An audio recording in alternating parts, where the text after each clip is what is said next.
my sweetlings. Oh, They spot.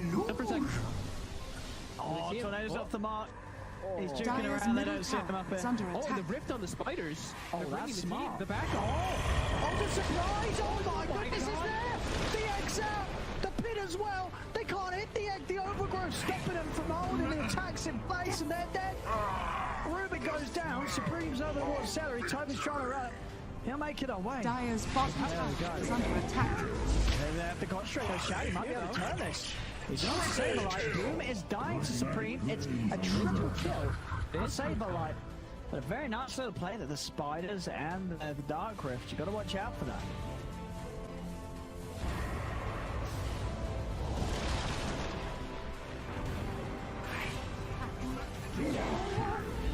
Triple kill!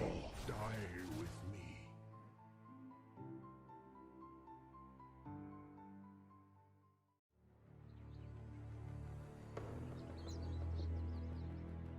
I am Rubik, the Grand Magus. It's tough to push into Underlord most of the times, especially with this when there's a Rubik at the back. I shall see what they have in store. Back up, they'll give some respect, finish up their items. Getting close to Satanic, like you said. Tops in on the hunt. Catch on Nico, baby, but it's there. Radiant's He's just going to jump straight away is over under towards attack. Thompson. He's going to look to come out to Nico Baby. Nico Baby getting pushed back by the Desire. What did you expect? Death approaches. Let me try that. Radiant's middle tower is under attack. But the stolen RP! The stolen RP! It's brilliant! It's absolutely brilliant from Hanskin! He's just turned the whole fight around! They take out the Aegis, take a look for round 2 onto Mid-1. They're in on top of him with the trial. He's having to place by the Rupert set. He's got the jump with the press, the light strike Reyes, the Laguna. Will take him out. Now it was Nico Baby. Nico Baby getting on to the final use from Hanskin. A solid.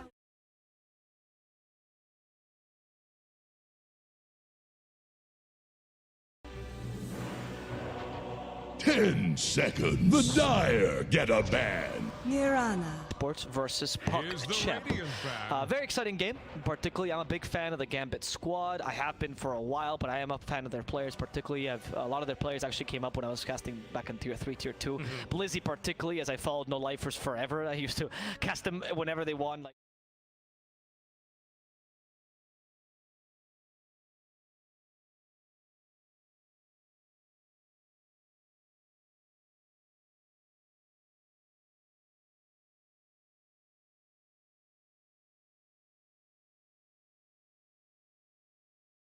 Instead. So interestingly, actually, by the way, his name is Aine, not Ein. Radiant's turn to pick. Yep, no problem. See. But so we want to see it's going to be Pupper, which is interesting because Pupper is actually a carry player, right? And even more interesting, Pupper is actually one of the people that came up in the Kyrgyzstan stack, which Blizzy was a part of. Blizzy, the offlaner from Gambit Esports. There's a lot of history between them. Pupper was the original carry. He's also played a bit with alternate attacks back in the day. He's had a pretty decent history, but didn't quite make it as much as Zayak or as Blizzy, which really showed their power afterwards. I'm not really sure if he's going to be playing 5 Pupper because, again, he did used to play carry. He has moved recently into other positions as he hasn't been so successful finding teams. But it's going to be interesting to watch nonetheless, especially because of the history he shares with some of the Gambit. Yeah, and I just want to kind of contrast that with how new of a squad really PuckChamp is. You know, you were mentioning Blizzy. I think Blizzy alone might have more professional games than almost everyone on the side of PuckChamp. I think with the notable exception of perhaps Astral, who has by far and away the most experience on PuckChamp. So I'm kind of curious because Gambit, very experienced roster. PuckChamp, though, very new blood. So I'm really excited to see how this match plays out and really just how the league dynamic plays out. You know, a lot of these new teams, especially over in the C region, especially when like new players or old players like Mushi go on different stacks, it takes a while for some teams to quote unquote figure out their play style or figure them out. So there might be a little bit of a honeymoon period, but PuckChamp as well, generally quite a strong team from the very few games I've been able to see them play. But yeah, so I just wanted to contrast that with the very storied history of Gambit. Yeah, Gambit. I mean, a team that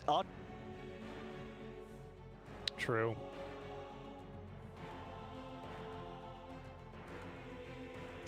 Some of their stronger teams, I would say. XS remaining.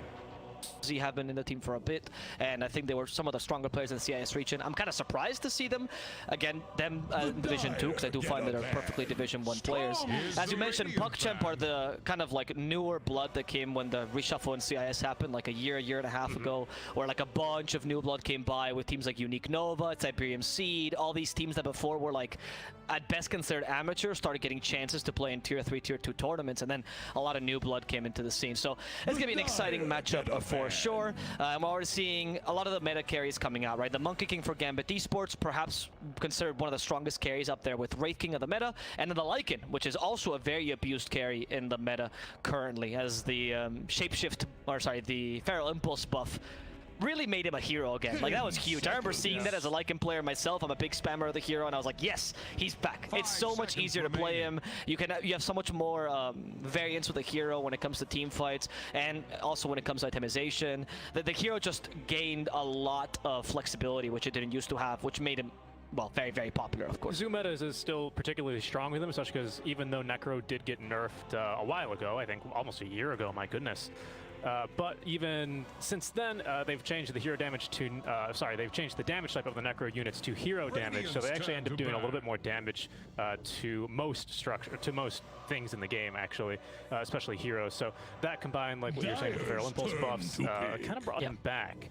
And already, and then Tide Hunter as well, just another very strong offlaner, tends to beat almost... Particularly against Lycan, right? Yeah, exactly. There's a lot of anti-Lycan strats here. Yeah, Monkey King and Tide both are very good against Lycan. I think that's also part of the reason why they pick him. In fact, a lot of Gambit is just destined to make this Lycan from a wolf into a dog, right? Just short you got the monkey. Just short of banning, or sorry, just short of picking the Mars. I was going to say that, which is the traditional hard counter, right? But they know this is something to have to address, as you were saying. So the Monkey King is good against Lycan because once you lay down your Wukong's command, it's impossible for Lycan to go inside. So it's like, yeah, I have great movement speed, but CM and Mirana can just cower in fear inside the statues, and they're fine. Titan reduces his damage. Ravage is really easy to catch this guy with. CM with her freezing field, since Lycan carries no stuns, is also really hard to kill her due to the added bonus armor. Like, they have a lot of options, and both CM and Mirana are great at destroying creeps, so it's great for the zoo that Lycan runs.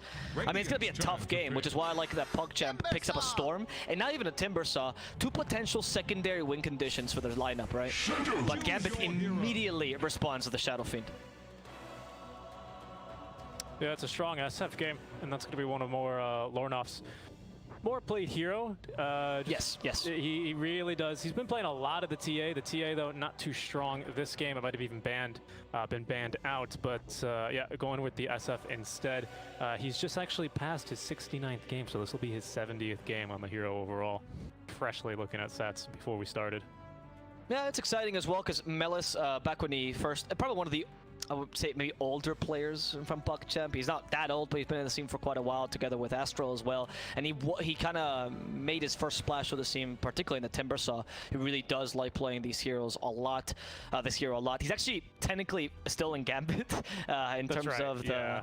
He's still owned by Gambit, but he's being lent towards PuckChamp, which is interesting. So if Melis leads this charge against them, that's gonna be very fun to see. It's a lot of the CIS style of roster swaps, right, on how they happen, and it's a very interesting method in the way it's done. You know, I highly encourage you. Usually, I think like the Navi CEO puts out a lot of very interesting videos in English, especially. Yes. Like kind of recounting some of the tales. They're really good stories, but that's something I'm really excited personally. Now getting to cover some CIS Dota is seeing a lot of these former players and teammates then play against each other in what is then going to be this new DPC format. Really looking forward to it. That's true.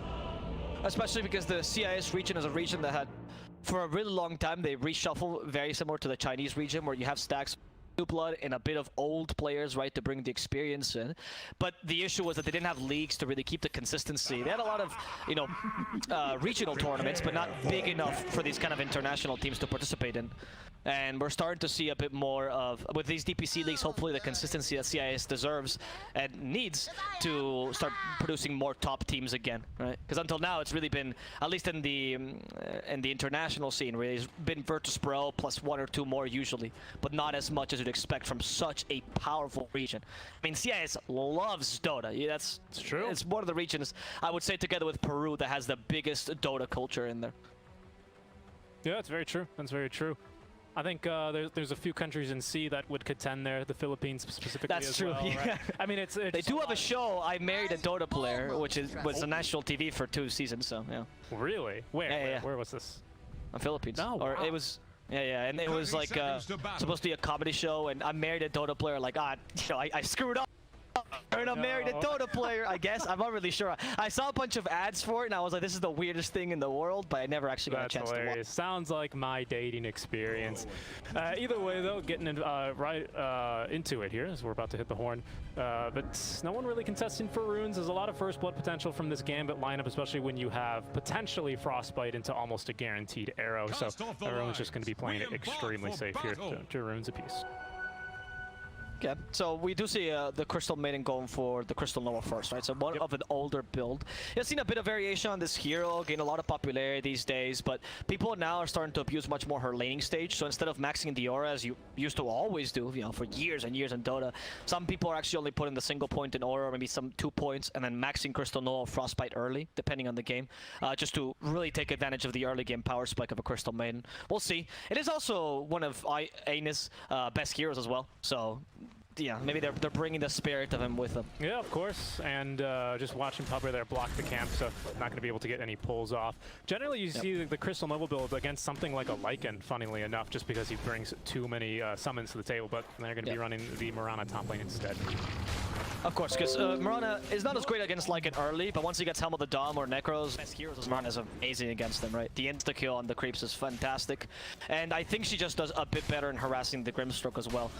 So, I mean, it's one of X's Vampire's also star heroes. You went for Gush level 1 on Blizzy. They're putting a lot of pressure on Grimstroke. They know they're not going to kick Lycan out of lane too easily, but they should be able to kill Grimstroke if it messes up. Right. Just like that. First blood, very simple. Very good arrow as well. That one's granted thanks to the ward. I was about to point that out, but looks like he's going to point it out with the nice little arrow for first blood. Just amazing harassing. Mirana, just one of the more powerful heroes probably for like, what, 2-3 years now for just so many reasons. Please nerf her. Actually got buffed. Please. 7.28. And it's no surprise to see why. I mean, with rapid attack rate, the Gush minus armor, even Lycan starting to not have a very fun time here. And that's a dead courier as well. It's a really, really tough start to this game here for the Grimstroke. No more passive gold here for a little bit of time.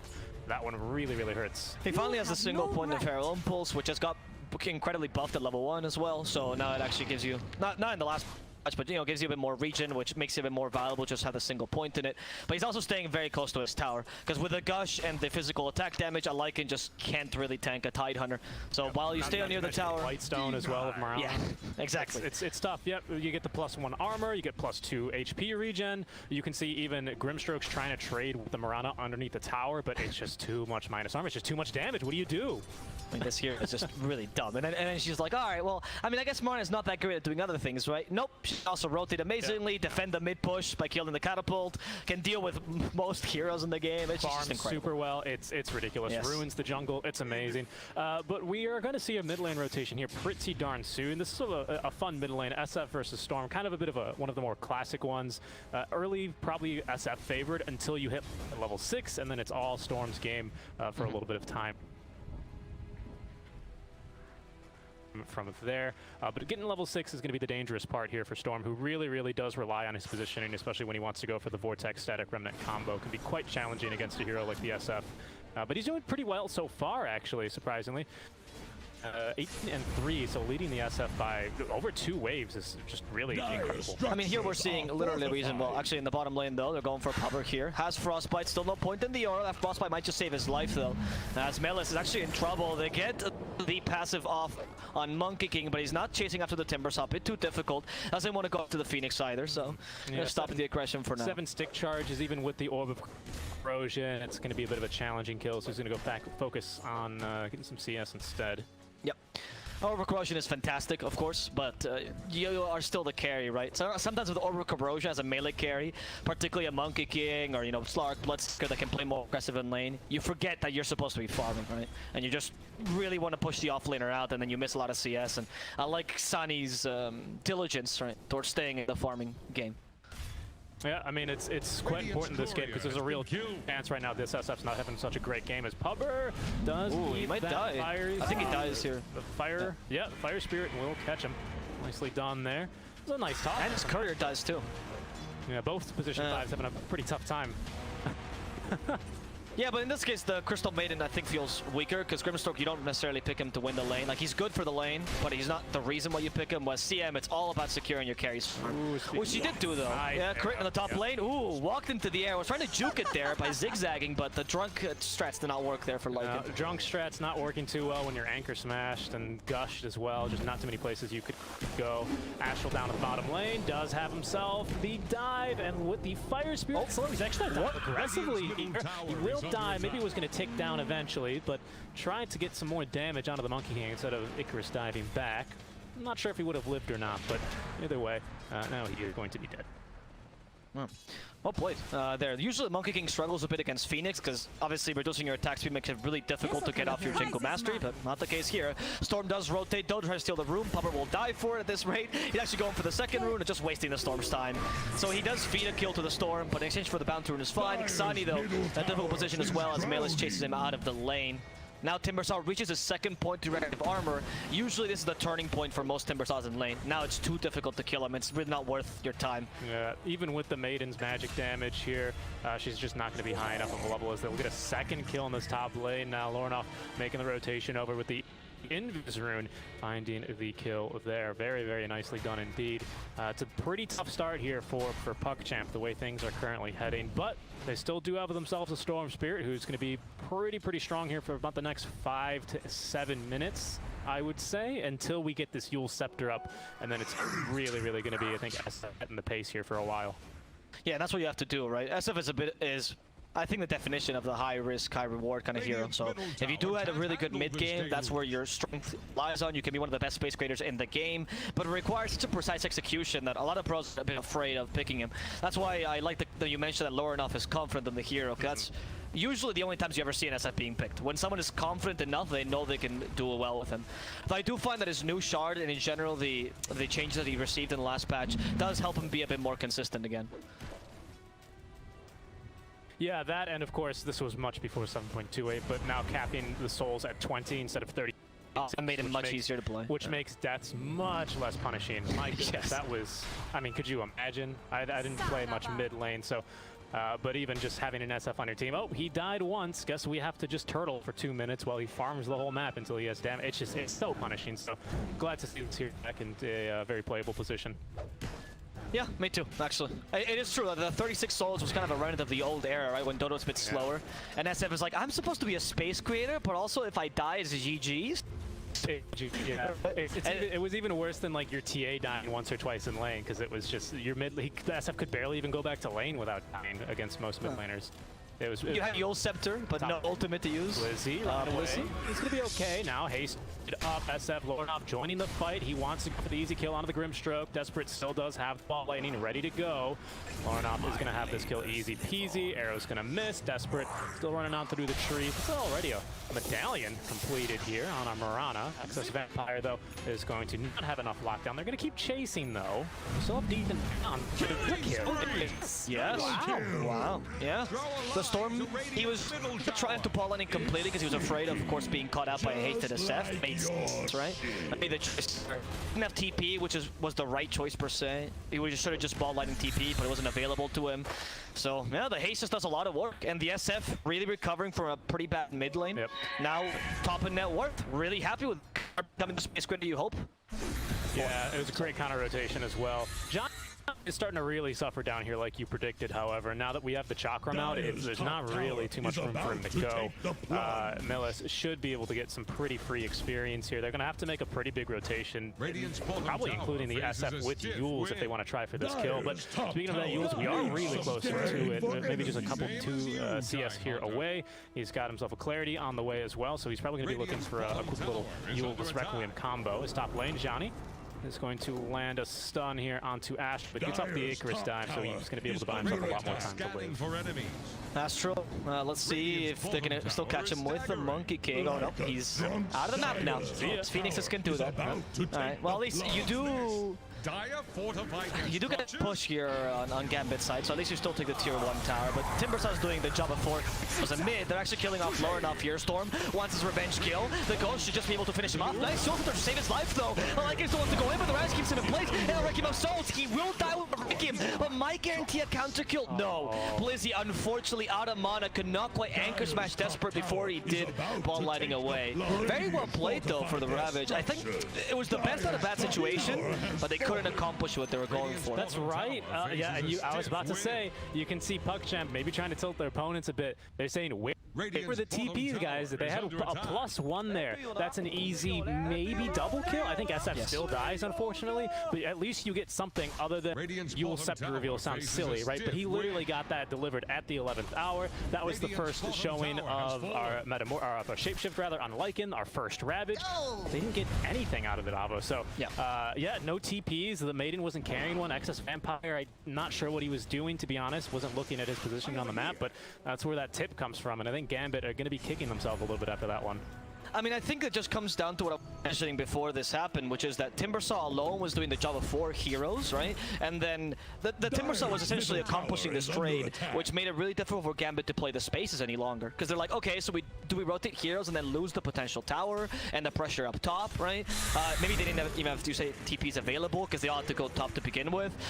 It's also PuckChamp uses their lineup to their strengths. They know they have a stronger early mid-game cores with the Lycan and TimberSaw, and they're taking advantage of these by just allowing them to solo a bit more. Whereas Gambit is trying to force 5-on-5 engagements, trying to take advantage of the tide. And not to mention just how mobile they are, as we see Desperate making the jump there onto Blizzy. They do have plenty of detection nearby. Dust now applied. Look at the body block with the Wolves. Blizzy, though, quite tanky here. Only 2 points of the Kraken shell. So he will be slowed down eventually. Monkey King waiting in the trees, but Johnny is not going to be able to really do much about that. He's just going to have to hop down and go along his merry way.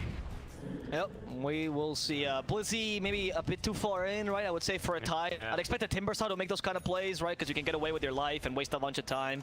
I don't think Tide can really do that. I think Tide is also an off-laner that nowadays is played with a bit more greed in mind. And actually, losing it like that is not great. Definitely. And actually, I was just making that look how actually mobile, especially early, because all the mobility is tied to the spells here for PuckChamp, that they are when compared to Gambit. Really, only Monkey King has as much mobility. Marana as well, it would be unfair to say, right?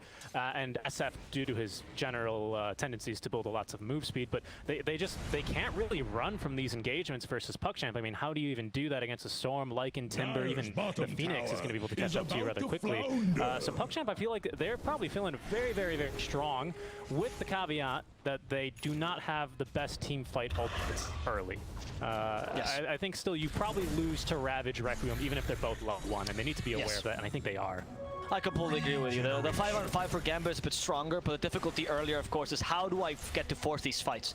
Which I think has been Blizzy's desperation. Like, he's trying desperately to try to accomplish something here in this map by playing a bit extra efficiently, trying to see if the enemy team will create a misstep.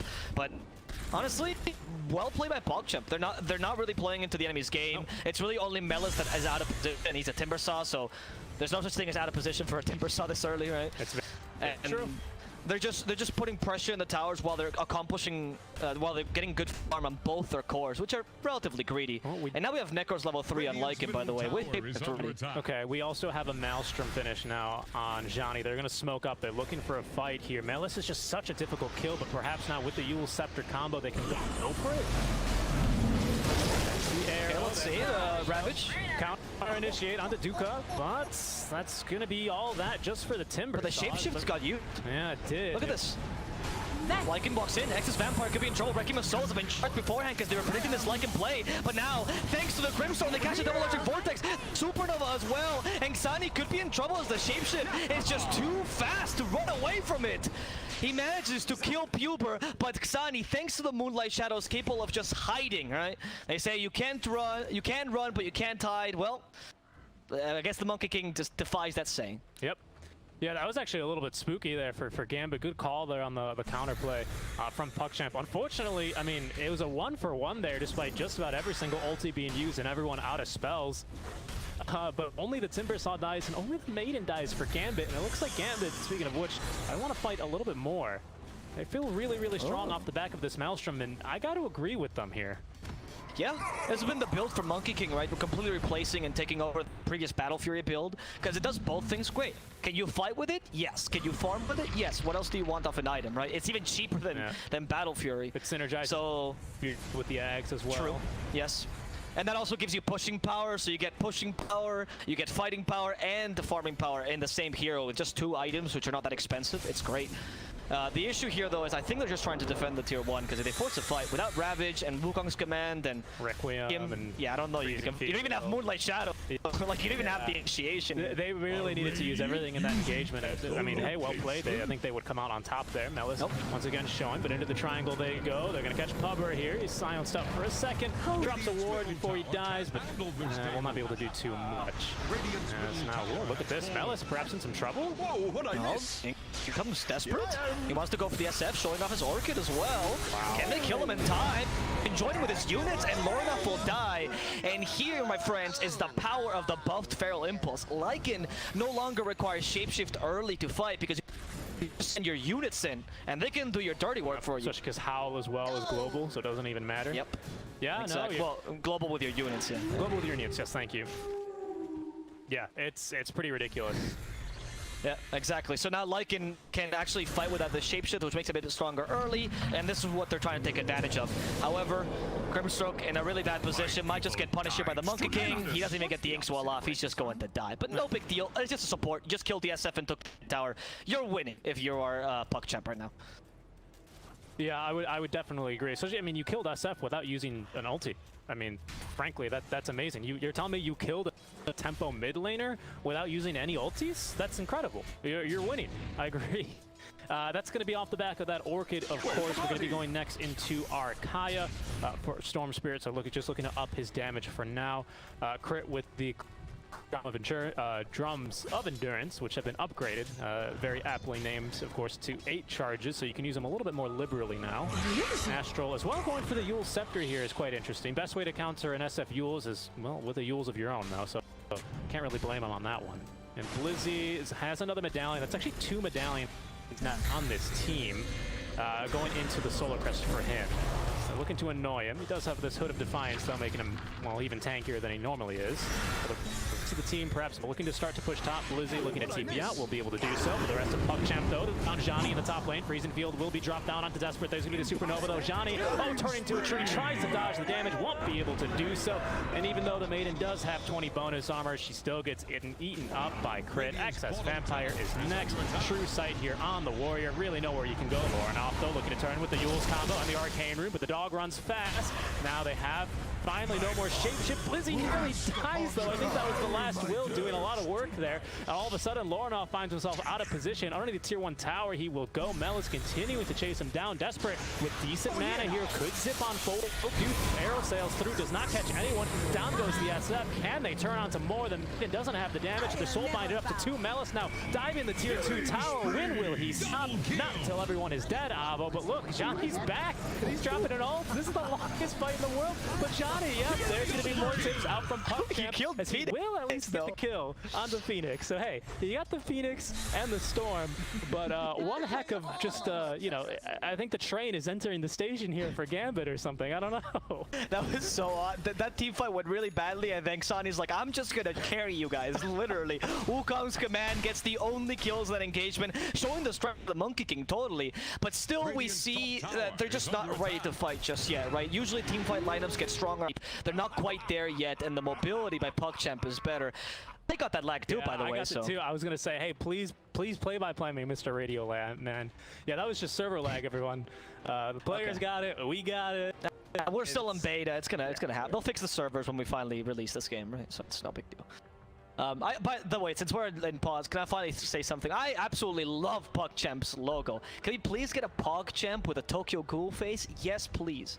We people unite. Well, that is a great show, especially Season 1. Okay.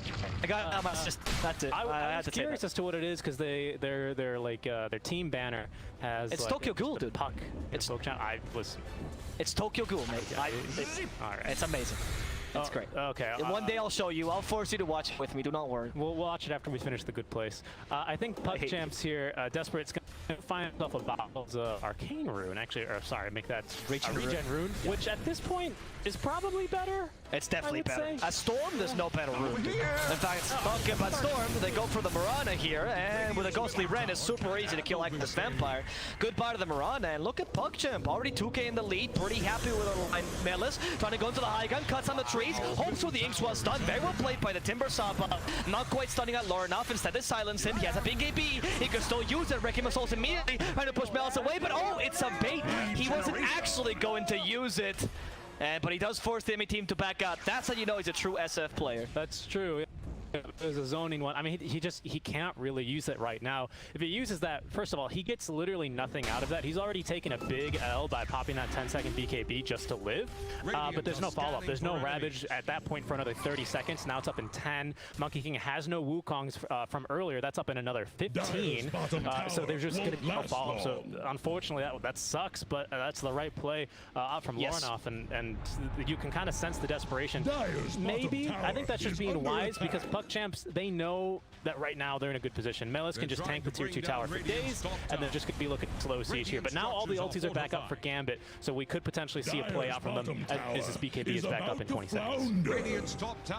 Yeah, and Gambit needs to try to force, since they didn't have to use the Requiem there, now they have the full ultimates off, and forcing a 5 engagement would be ideal, but when you're losing and you don't have map control, it's very difficult to force these fights, except with the bait, like Blizzy's doing right now, or so it seems like, right? Lornoff is nearby, Blizzy's falling way quickly though, and he won't be able to use Ravage in time. Now they try to hook shot to the Shadow Fiend, was like, I'm playing Timber Saw, so they can't really do that. Wow, that Timber Saw damage was incredible. 545 pure damage, could not purge off that silence unfortunately, so no chance to use the Ravage. And honestly, even if he wasn't silenced, I think he probably, again, just would have taken the death. There's no follow-up. Gambit, they're at this stage of the game already where they need their team fight superiority to try and turn this game back in their favor. I think late game, they're looking a little bit better here, but for now, the problem is actually getting to that late game. And it's going to be made especially difficult here as PuckChamps will be picking up the first road of the game here right around the 20-minute mark. Yes, because despite all the farming that you have, one of your mid laner essentially more of a space square than is a secondary carry, as opposed to the Storm, who's very easily a win condition here. So in that sense, Gambit does suffer a bit, right? Their team fight is where they really... They don't have the carry potential that PuckChamp does, and there PuckChamp could take advantage by constantly forcing these haphazard engagements, just forcing these simple skirmishes with only 2 or 3 people, and taking advantage of the fact that you just can't out-carry them, especially not with a Monkey and SF. Build, by the way, on crit. I was wondering why he wasn't really pushing it. They were pushing Sand against Lycan, which is kind of really scary because now with that Lycan they're even farther. Yep, that's right. A second Orchid Malevolence. That's really cool, actually. I like it. See, in trouble. Lornoff does have a Wrecking Assault, charges it up. Not much damage, but the fear does help.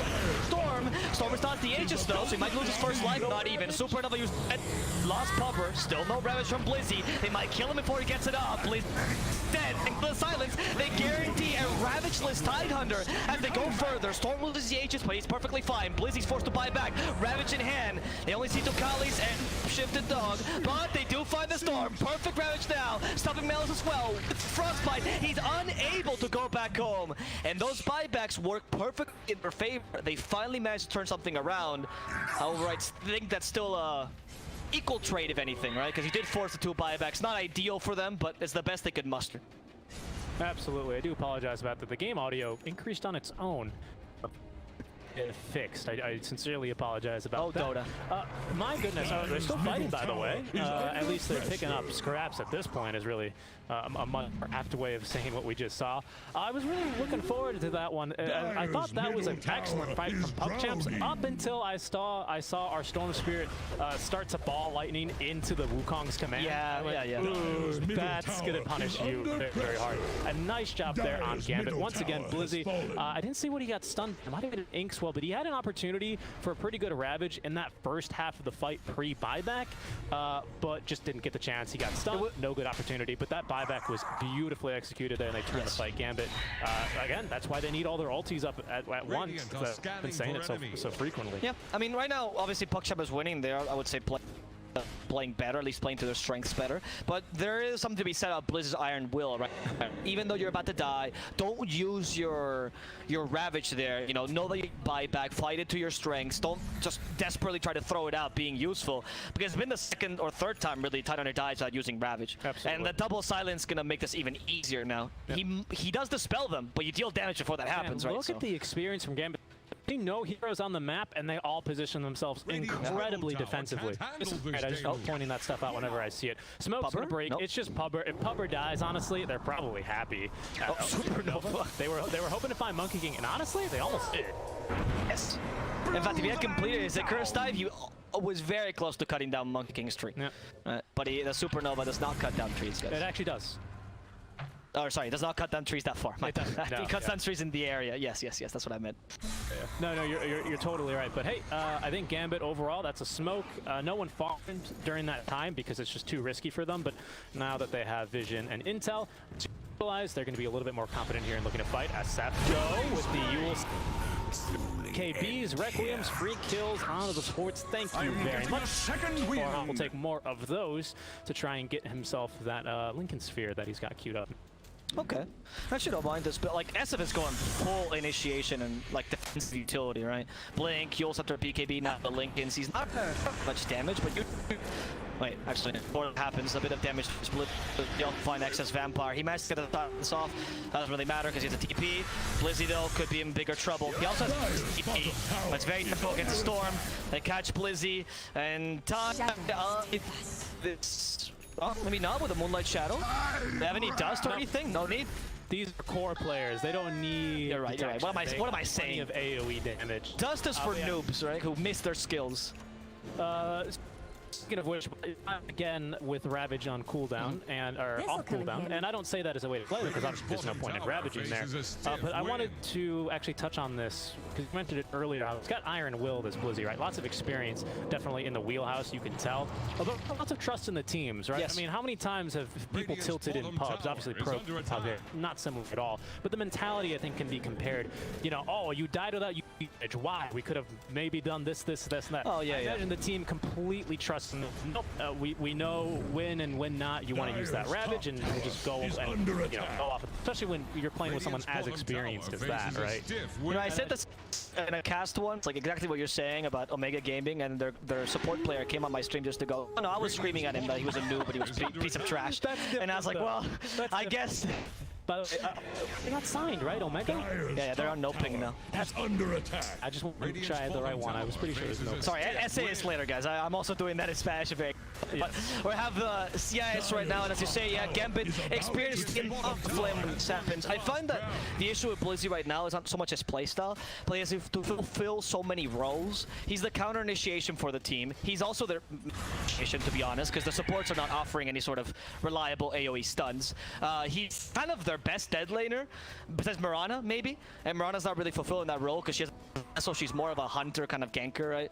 So Tide is kind of doing 3-4 roles at one, and it's making Blizz's game really difficult. So a lot of his deaths are just a result of him trying to fulfill multiple roles because of the draft. Another smoke here. They're going to catch Johnny, perhaps. They can free that tree. Big silence, though. Can they CC him? They can. No chance to get that BKB off. Not too much else lost, however, but Crit is going to chase that, chasing them down. They're going off, looking to counter-initiate Blizzy as well with the Ravage on top. They want to like it, and they got him. Sending him to the pound for another 50 seconds. I'm over here. Any more, though. Desperate jumping, diving the tier 2 tower. There's no Ravage, there's no Requiem, there's no BKB on the SF, but there's Puffer, and he's got the freezing field, laying it down. There's the kill now onto the Storm, but the Supernova will eventually scare them off, but very, very well worth it out from Gambit. Nicely done. Each and every single ultimate really just so important, and Gambit is showing that here. Yep, now they're hiding in the trees, hoping for a kill on Blizzy here, but I don't know about this one. Yeah, that fake back with people. King is not there. Maybe Gambit's not getting the damage. Blizzy does have a TP available though, as Excess Fire just dealing with Melis, making sure he can't kill off his Tidehunter. And he didn't die. That's really great for Blizzy. I love the Bullwhip. I think it's my favorite new up, just because you can Bullwhip enemies. I think it's, or your teammates. Did you not hear the slacks when he's like, I mean, this item is completely useless, but what's great about it is that I can whip my teammates into It's like, he knows how to play real Dota, right? That's true. I just really enjoy its use on enemies. It's useless on enemies, though. Don't use it on enemies. It's much better on your teammates. It's just really funny. Yeah, it's just really funny is all it is. It is. So there's our Lincoln Sphere completed for SF. Bottled Regen Rune. They're going to be happy to have that one off the table for Storm, as the Storm already incredibly powerful. Does need this BKB though, and I think he's probably feeling like he's needed it 5 minutes ago. Not quite at the stage of regretting the Bloodstone proofs quite yet, but a couple more deaths, and we are going to be getting there. Yeah, that Storm, when you always have this dilemma as a Storm, is like, okay, if I buy Orchid and then being too greedy, you know, and then if you die a couple times, you know, hindsight 2020, you go, yes, I was too greedy, but it's too late to change that build around. And you know what? I commended PuckChamp for their early game performance when he was building in that Bloodstone, and I'm not going to back down from it now. I think Gambit are just playing these fights. As a true American. Exactly. Never back down, even if your opinion is misproven. Nope. I think the BKB is the right choice, though. It's going to be a huge point of inflection. And as you mentioned, I don't think the Bloodstone was the wrong choice. Considering the information he had available to him at the moment and how much they were winning, I don't think they should expect, you know, Gambit to start team fights, like next level team fights, really. Because Gambit has been doing a pretty good job of clawing back into the game. No, they're not quite there yet. I think the Monkey King Axe will be next big strength point, or big strong point for them. Yeah. And then should be able to fight around that. I think we need a BKB as well for Lycan, which sounds a little bit silly, but if he gets a BKB, there's just nothing to stop him. I mean, except for Wukong's ulti, I would suppose at this point, especially because we are now actually have the X completed from Johnny. So that's going to be a little bit more threatening for him. Next, going into the Eye of Scotty here for the MK to build up and get some more stats, more damage, and they're going to smoke up here, on the back end of this axe purchase. They have everything here. Literally every single teamfight ultimate, and as we mentioned, the axe purchase. They see the Timber Saw, but they know not to go on the Timber Saw. Anyone but the Timber Saw, okay. I mean, they kind of just gave up when their smoke broke. I think they were trying to back him, but they saw that there were people behind him. They're like, I like that they didn't commit, though. If they went for the Timber Saw, despite them having the Spirit Vessel, because Timber now has the Greaves, he can dispel that Spirit Vessel. It's no longer easy to kill him. Yeah, definitely. I'm surprised we didn't see like a double smoke there from Gambit. So we didn't see like a blink, a blink Yules into an arrow sort of setup to try and, you know, burst him down. There. Yeah, but you're totally right about the Greaves. I'm just saying we do have some arrow setup, and here comes Melis again. Gosh darn it, they'll want him. Oh, they want incentives like it. Can they find him? Arrow into the pitch as well. They caught Melis from behind. Johnny has got the vision, and now he's got Bloodlusted here for Melis. They can kill him quite easily as well, even through the Greaves, and 2 more kills there for Gambit onto 2 very important cores. I'm starting to think that this Storm Spirit Eggs, or sorry, I think that the BKB is really what PuckChamp, at this point, is kind of looking like their last hope. Like... the Storm BKB is, I don't know if last hope necessarily, but a necessity at this point. I don't think they can fight without it. Yeah, definitely. A team fight, though, that went really well for them was Exos Vampire got caught. That's likely still trying to go for these skirmish kills because they can't really fight 5-on-5 any longer. As we mentioned, they're now the strong point of the team fight. But these skirmishes sometimes lead to casualties like this poor bird, Astral. What will PETA say? PuckChamp just leaving the bird behind, letting him die. Well, great. Anyway, the play with the Lycan was really good because the air actually got blocked. They had that planned, and they had the Ravage's secondary stun. Yeah, so that's why he only had 1 wolf there, because he blocked with the arrow. So very well played by the Lycan, but what are you going to do against Ravage? You're going to die anyway. So well played there by Blizzy, and they were always thinking with a contingency plan in mind. And something that Gambit does have that's much stronger than PuckChamp is their zone out.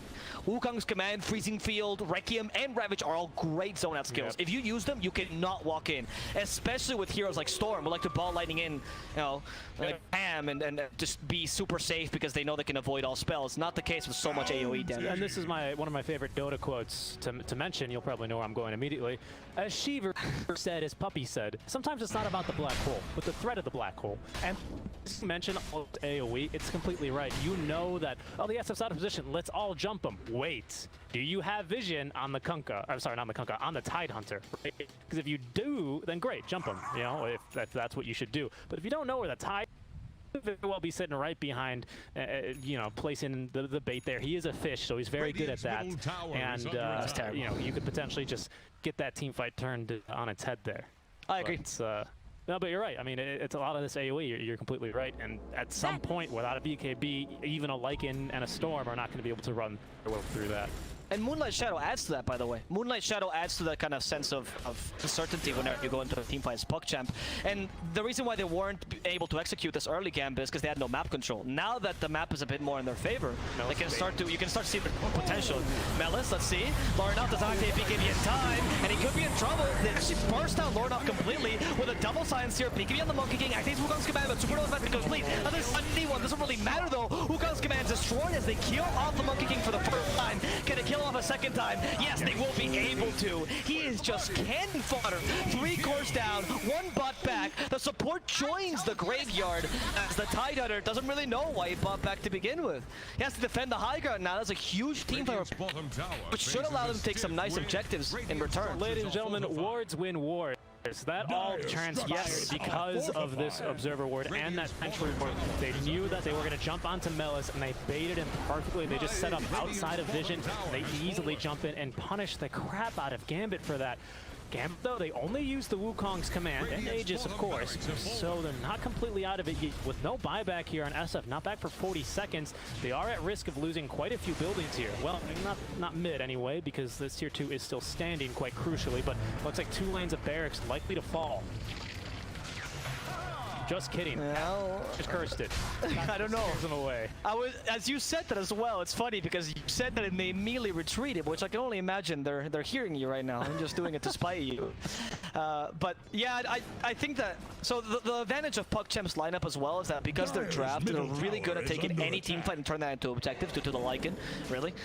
And it means that team fights are just more worthwhile for PuckChamp, right? Like for every team fight that Gambit wins, or sorry, for every team fight that PuckChamp wins, if you want to make up for that in terms of objectives, as Gambit, you probably have to take 2, maybe even 3, depending on what stage of the game you are.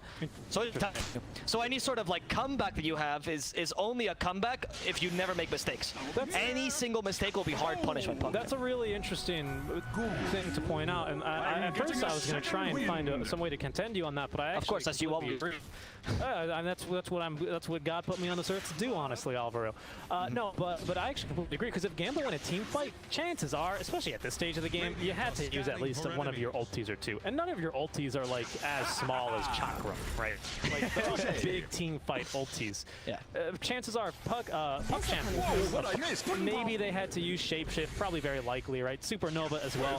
That's about it. They're probably just ready to go again, right? You're not really waiting on Soulbind for much, right? That's not going to really help your push or anything like that. Yeah. So I completely agree. Not only, you know, the post-fight scenario, if PuckChamp wins, is so much better than for Gambit, right? Because if PuckChamp win a fight, if they lose a fight, and then all buy back, Gambit just have to run. There's nothing, right? Exactly. But if Gambit lose a fight and buy back, and they don't have ultis, nothing's going to scare PuckChamp away.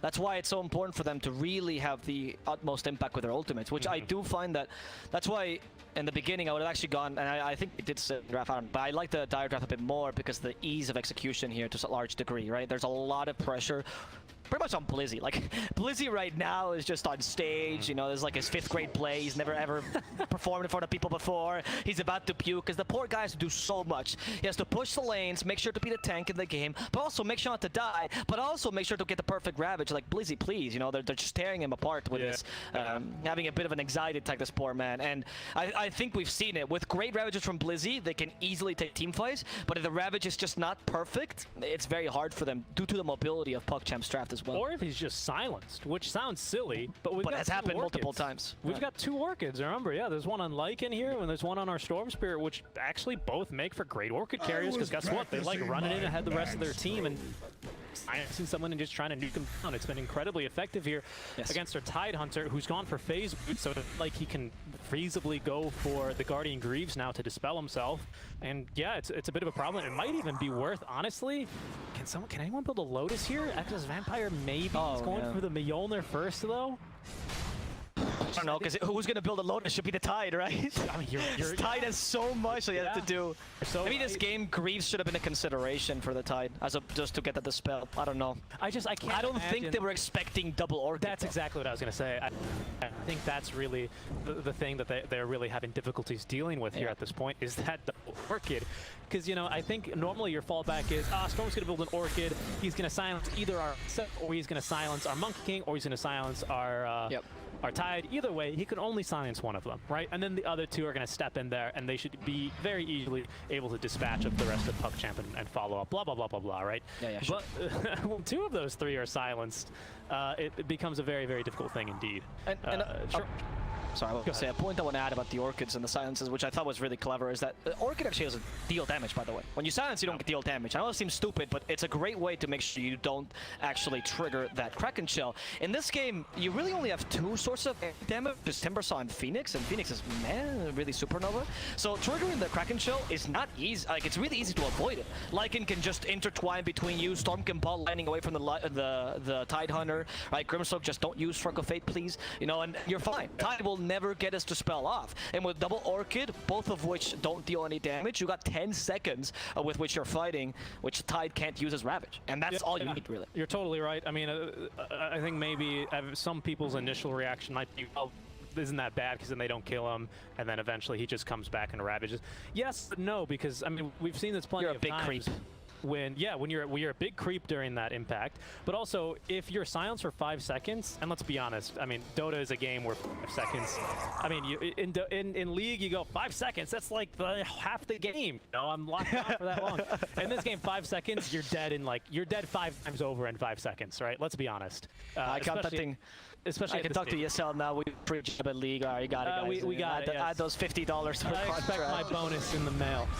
Yes. But it's true, right? I mean, 5 seconds, you can kill an entire team in 5 easily. And particularly like in Storm, right? Exactly. And so as long as you silence Tidehunter, he just stands there. He's a big creep. He's gonna solar crest someone, and that's his team fight contribution. You kill either the SF or the monkey when he's silenced. He's not going to want to ravage when he's unsilenced. That's just the way the game is. That's true as well, because you only have a buyback or a TP point. That's the exception. But generally speaking, in 5-on-5 engagement, that's going to be the way it's going to play out.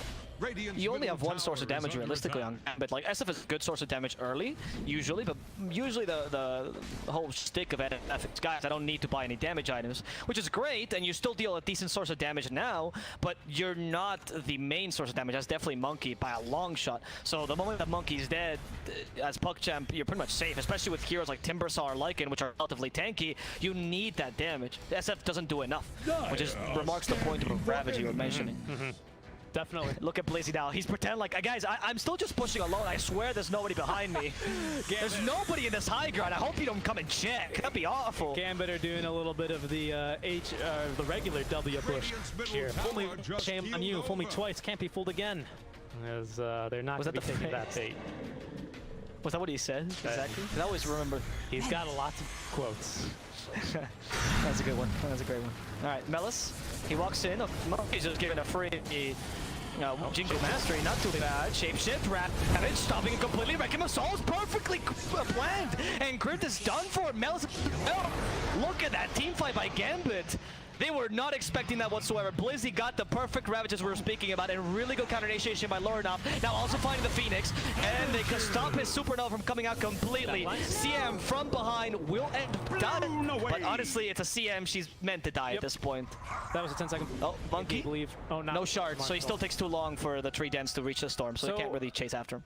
Actually, I want to point out something huge here, and for posterity's sake, I'll just go ahead and explain it like this is the first time you've seen this item, because perhaps for a decent amount of your viewers, it is a new Tier 4 neutral item added in 7.28 called the Stormcrafter. Activates a mini Cyclone for yourself for 0.75 seconds. Most importantly, in this game, it dispels you. That's very true, and that's better than Yule's, because you want a quick Cyclone in this case, just for the quick dispel.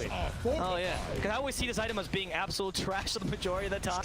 But for this game particularly, you got Dreamt for a better item, except for maybe the Minotaur Horn. Yeah, and which they also got, by the way. So Ice Frog today, we know what team is rooting for. It's fine. Yeah, I mean, fan, I get it. These are great neutral items. Let's take a look here at the neutral items that we have for PuckChamp, as they also have collected themselves all of their Tier 4s. Penta-Edge Sword is pretty great for Lycan. Yep. It adds a bit of attack range, but more importantly, it adds the MAME. For those of you that are old Dota veterans like myself, you remember MAME from Sanj. It's really the same effect. Yep. Literally the same effect. Well, I think it's maybe a bit buffed compared to Sanj, but it's the same idea. Reduces movement speed and attack speed. Really good for Lycan, because as Lycan, you kind of get to a point where you have to decide, should I still like commit to death push Lycan, death ball Lycan, or should I become a more a real carry, right? And this game with the Orchid Assault Harass build, and BKB as well, it seems more like he's a real carry build. And Penta Edge Sword really helps him in that sense. Old Lycan back in they used to build Sanji quite often, particularly for that. Yeah, and I mean you still do have yourself a very nice leveler in your backpack. Also so true. You got the best of both worlds. Yep, yeah. Leveler probably for when you want to do the death ball for sure. Jumping. Initiation here for the Mirana. He has a BKB, so they only go for the Mirana for now. They want to catch the Monkey as well. Monkey standing his ground, and they can't quite kill Xani. The CM, BKB. she has a BKB! She's going in. She's like, guys, why didn't we fight? She also used it to dispel her own frostbite because she knows that the single hit by this Crystal Maiden means death. That's great. All right, so just a buyback there from Gambit. Again, you're kind of happy with that. They're going to be able to slow down this Roche attempt. You did utilize not only Shapeshift there, but also the 9-second BKB here on your Storm Spirit. So it's 20 seconds till you have that one back up. No ultis used except for a 10-second BKB on Maiden, which honestly does kind of suck because, I mean, BKBs are really powerful on Maiden, to be honest. But I think it's not the end of the world. Yeah, but you're a Maiden, right? So I think any team fight you come out and you're still alive at the end should be a success for you, honestly. Like playing Maiden at this point in the game is like having diabetes and going for Halloween trick or treat, right? I mean, hey, that would be true, except you're forgetting that level 20 talent of 200 attack speed is actually very much needed against the Phoenix this game. It's true. It reminds me of they spoke what the 200 attack speed talent was for high ranks and low ranks. For low ranks, to buy Dezo, and for high ranks is to deal with wards, Tombstone, and Supernova. Yeah, exactly. The two For enemy. right, yeah. So what I'm asking is, Pupper, where's your Dezo? Right? I know you used to play carry. Do not lie to me. You can play carry Maiden easily, dude. Yeah, I think he probably was a little bit in the carry mentality there, popping that BKB and hoping to rat in. I think it seems like yo, baby, chill. He's like, what are you doing, guys? Oh, okay. I see. You're afraid. You're afraid of the MET. Let me at him. All right, well, here they go again. Another smoke, but Gambit very Axon Storm holding the high ground. Jumping in, desperate though, finding Blizzy, as he will be leashed up onto Stu.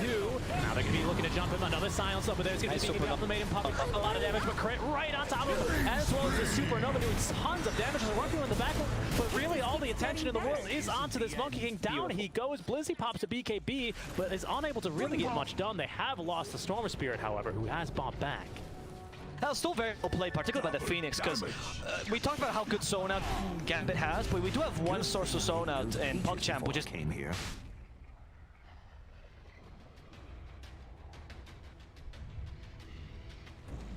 about to follow the arrow. It's the Lycan. They can fight this. They're engineers too.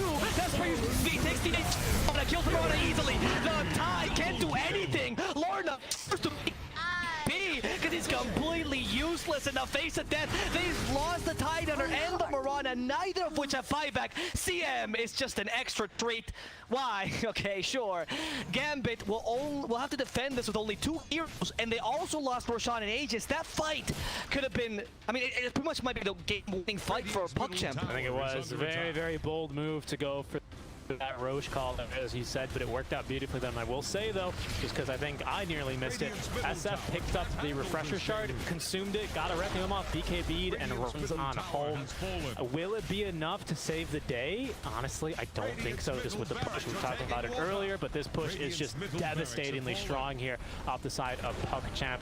There's going to be no Tidehunter for another minute, no Mirana, 2 cores. I don't think they're going to be able to hold on to this one though. SF does have 5. But yeah, I think this is it. I think PuckChamp are going to take this game. Radiant's middle tower is under attack. In the craziest of fashions, after I think the Phoenix Supernova really was what won them the game, forcing some couple bad buybacks, and then just fighting that Roshan fight. Ill-advised for Gambit. One simple mistake and lose you this game. Wukong's man, the ring is massive, but it doesn't matter if you don't deal any damage.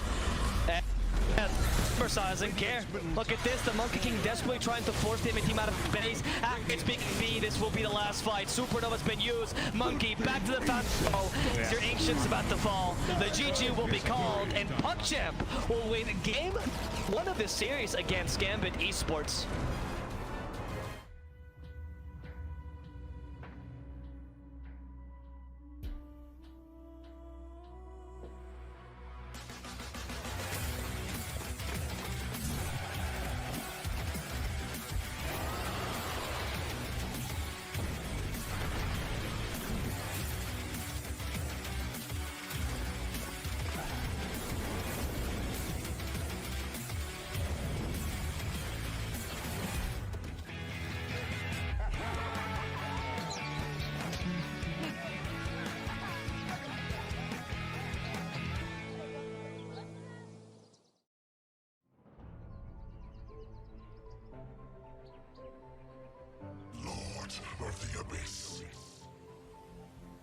Yeah, they're all gonna buy Undone. They're all gonna buy Solar Crest and Lotus Orbs and stuff. It's supreme. Go, my sweetlings. Oh, they spotted him for a second. Oh, Tornado's off the mark. He's juking Dyer's around, they middle don't see him tower up here. is under Oh, attack. the rift on the spiders. Oh, They're bringing that's the team. smart. The back. Oh, the surprise! Oh my my goodness, is God. there? The egg's out! The pit as well! They can't hit the egg, the overgrowth stopping them from holding the attacks in place, and they're dead! Rubik goes down, Supreme's over the water celery, Toby's trying to run it. He'll make it away. Dyer's bottom tower is under attack. They have to concentrate on Shad, he might be able to turn this. He's not Saberlight. Boom is dying to Supreme. It's a triple kill for Saberlight. But a very nice little play that the Spiders and the Dark Rift. You've got to watch out for that.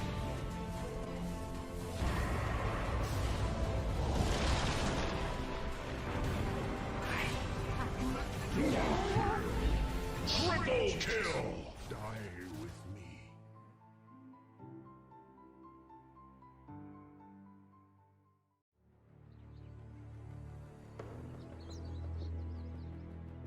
I am Rubik, the Grand Magus. Be tough to push into Underlord most of the times, especially with this when there's a Rubik at the back. I shall see what they have in store.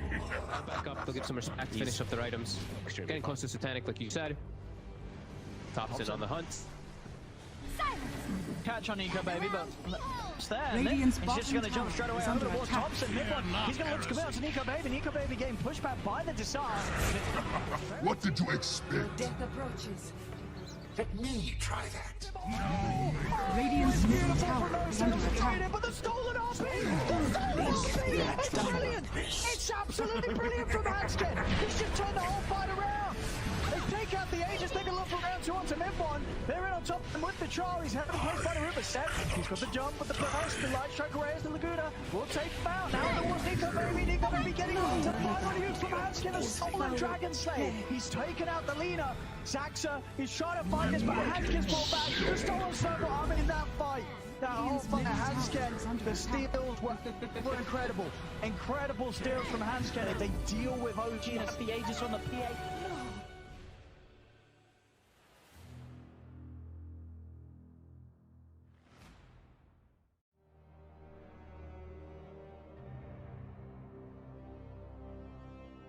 I am the Tusk. This is a flying over, pushing OG back, but Thompson's still able to chain onto Toby. The cookie gets Toby back towards the fountain, and Toby will survive. He's able to get ready. Here I go. And now over towards mid they go. This tier 3 in trouble. You're looking for cooking tips, violence, or both?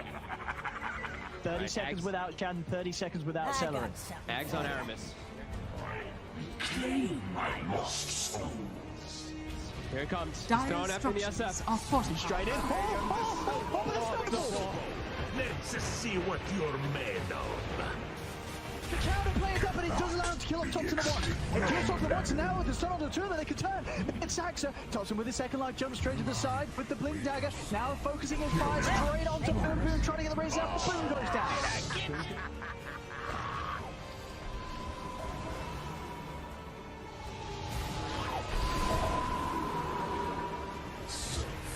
Cannot be extinguished.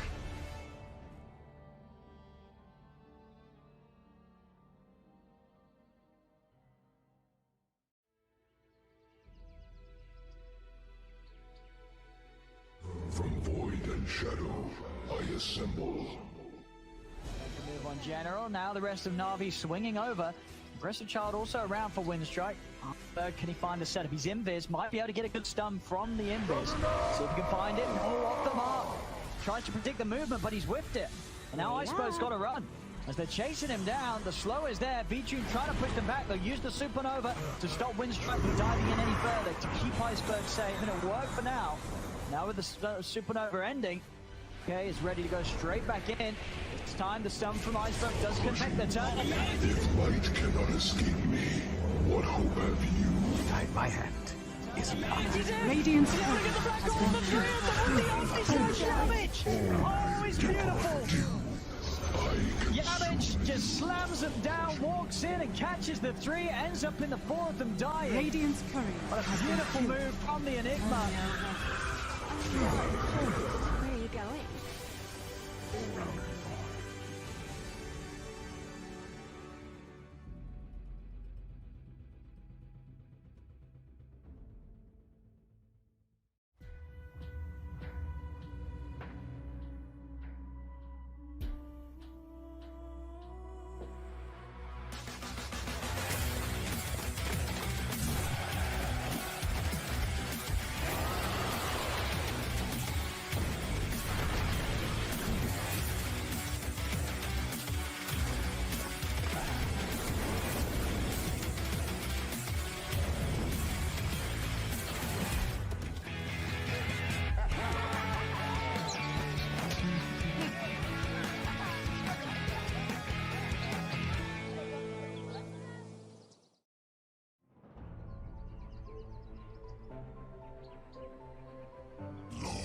Of the abyss.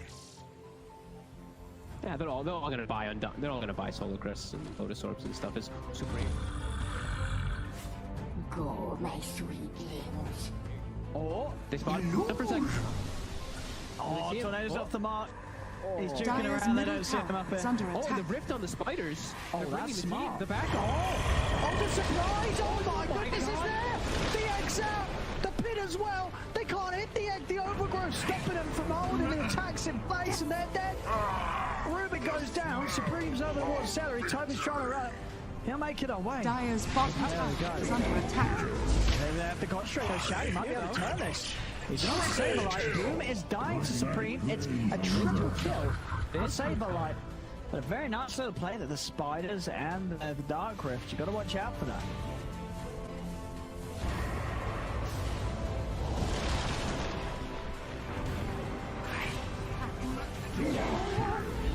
Triple kill! Die with me.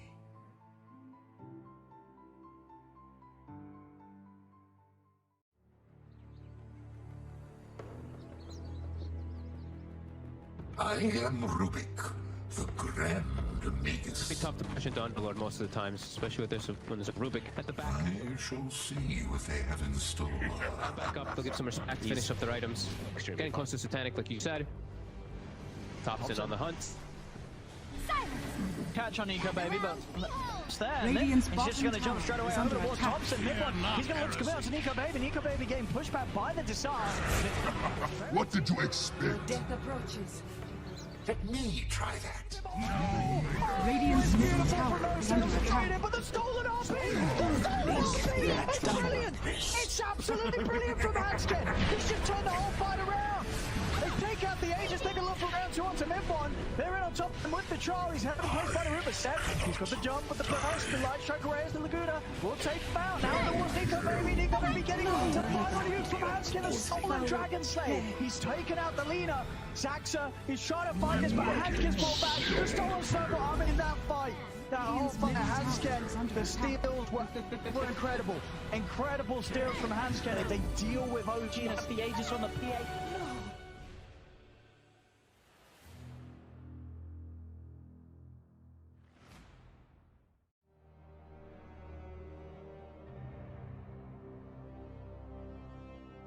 I am the Tusk. Dyer's This top is a barracks flying is over, falling. pushing OG back, but Thompson's still able to chain lightning. onto Toby. The cookie gets Toby back towards the fountain, and Toby will survive. He's able to Get ready. Here I go. And now over towards mid they go. This tier 3 in trouble. You're looking for cooking tips, violence, or both? 30 Right, seconds Ags. without Jan, 30 seconds without I Celery. got some. Ags on Aramis. Claim my lost soul. Here it comes. He's throwing Dyer's after the structures SF. are fortified. Straight in. Let's see what you're made of. The counter plays up, but it does allow him to kill off Thompson at once. He kills Thompson once, and now with the stun on the 2 that they can turn. It's Saxa. Thompson with his second life jumps straight to the side with the blink dagger. Now focusing his fire straight onto Boom Boom, trying to get the raise up. Boom goes down.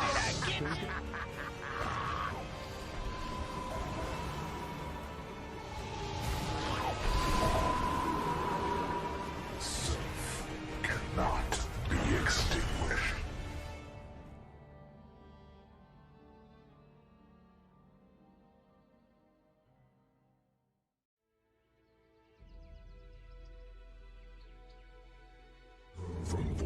shadow, I assemble. Move on General. Now the rest of Na'Vi swinging over. Aggressive Child also around for Windstrike. Can he find the setup? He's invis. Might be able to get a good stun from the invis. See if he can find it. Oh, off the mark. Tries to predict the movement, but he's whiffed it. And now Iceberg's got to run. As they're chasing him down, the slow is there. V-Tune trying to push them back. They'll use the Supernova to stop Windstrike from diving in any further to keep Iceberg safe. And it'll work for now. Now with the Supernova ending, okay, is ready to go straight back in. It's time. The stun from Iceberg does connect the turn. If light cannot escape me, what hope have you? Guide my hand is locked. Radiant's Look at the black hole, the three of them with the damage! Oh, it's beautiful! Yamich just slams them down, walks in and catches the three, ends up in the four of them dying. Radiant's courier. What a beautiful move from the Enigma. Where are you going?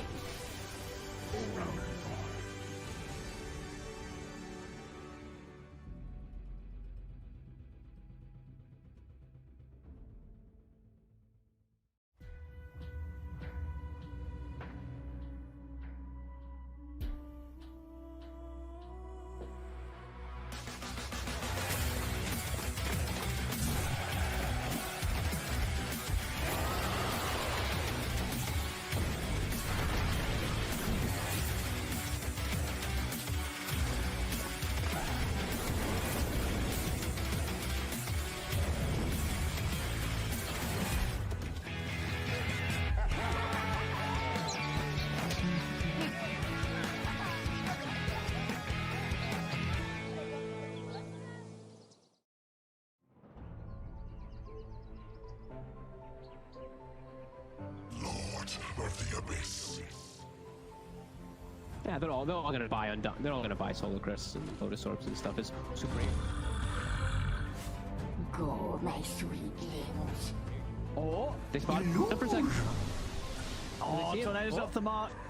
He's juking Dyer's around, they middle don't see him tower up is here. under Oh, attack. the rift on the spiders. Oh, They're that's bringing the smart. team, the back. Oh, the surprise! Oh my goodness, is there! The egg's out! The pit as well! They can't hit the egg! The overgrowth stopping them from holding the attacks in place, and they're dead! Rubik goes down, Supreme's over the water celery, Toby's trying to run it. He'll make it away. Dyer's bottom tower is under attack. Maybe they have to concentrate on Shad, he might be able to turn this. He's not Saberlight. Boom is dying to Supreme. It's a triple kill for Saberlight. But a very nice little play that the Spiders and the Dark Rift. You got to watch out for that.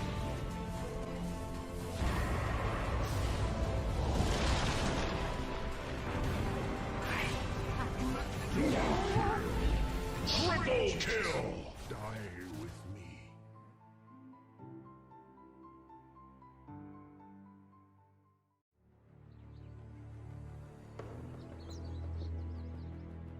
I am Rubik, the Grand Magus. It's tough to push into Underlord most of the times, especially when there's a Rubik at the back. I shall see what they have in store. Back up, they'll give some respect, finish up their items. Getting close to Satanic, like you said. Tops in on the hunt. Catch on Nico, baby, but it's there. Radiant's He's just going to jump straight away is over under the wall. attack. Thompson, mid-one. He's going to look to come out to Nico Baby. Nico Baby getting pushed back by the Desire. What did you expect? Death approaches. Let me try that. Radiant's middle tower is under attack. But the stolen RP! It's brilliant! It's absolutely brilliant from Hanskin! He's just turned the whole fight around! They take out the Aegis, take a look for round two onto mid-one. They're in on top of him with the Char. He's having placed by the Rubber set. He's got the jump with the burst. The light strike array is the Laguna. Will take him out. Now towards Nico Baby. Nico Baby getting on to final use from Hanskin. A stolen Dragon Slayer. He's taken out the Lina. Zaxa, he's trying to fight this, but Hanskin's fought back. The stolen circle arm in that fight. That whole fight, Hanskin, the steals were incredible. Incredible steals from Hanskin. They deal with OG and have the Aegis on the PA.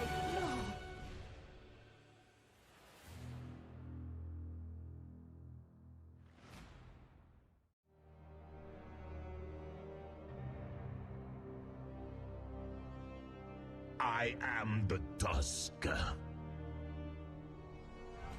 This is a flying over, pushing OG back, but Thompson's still able to chain onto Toby. The cookie gets Toby back towards the fountain, and Toby will survive. He's able to get ready. Here I come.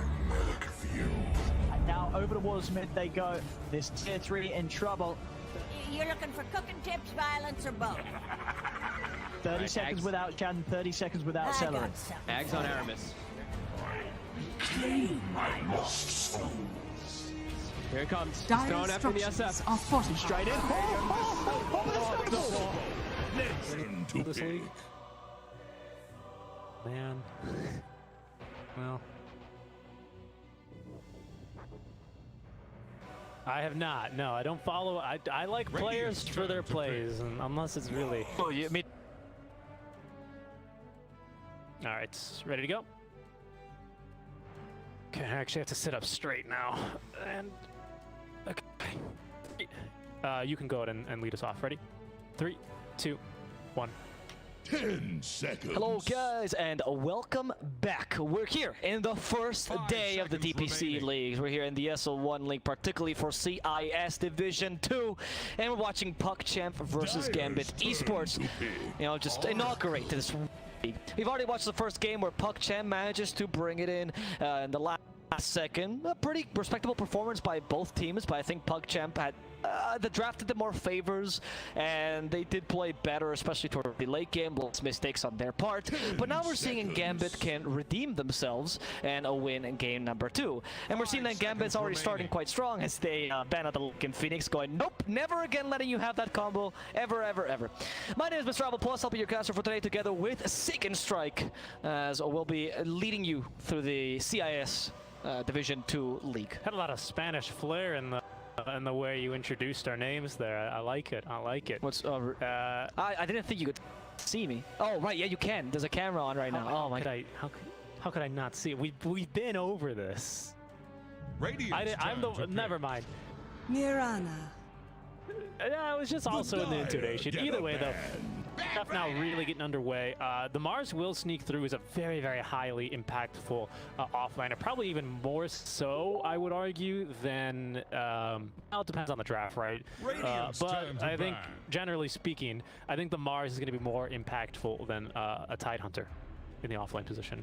Again, I think it depends a lot on the draft, but I would say in terms of setting the tempo, which I would still argue is very, very strong overall in Dota right now, I think he's got way more impact than a Tidehunter.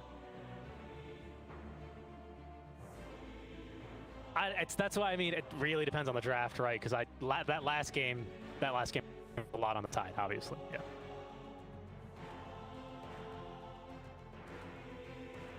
Ten seconds.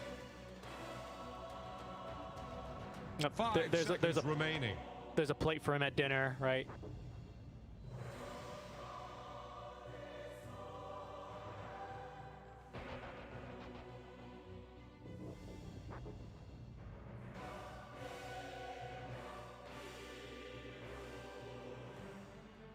Here's the Radiant ban. Yeah, I mean, yeah, you're kind of right about that one.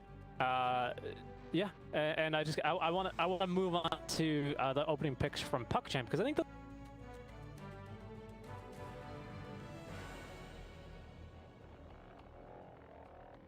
10 seconds. Exactly, and I think that's real interesting because the Batrider is a kind of hard countered by the Oracle, of course, by really any strong Dispel, but also having a Dispel available on the support during the lane. And now we see the cores with the spells getting banned out, right? So the Slark, who is not that bad of a hero these days, is going to be a big one. Basically, it's just a free lane for Slark. Let me see, anyone else that self-dispels? Not really. So really, by getting the Oracle... 10 seconds. Yeah. 5 seconds remaining. True.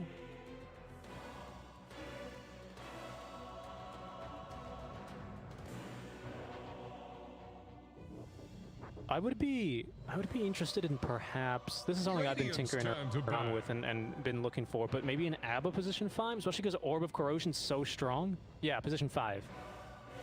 No, I don't think it's quite ready for that yet. I can't claim to know that much about CIS to see if it's one of these guys is a sneak picks, but I will. Puck is picked.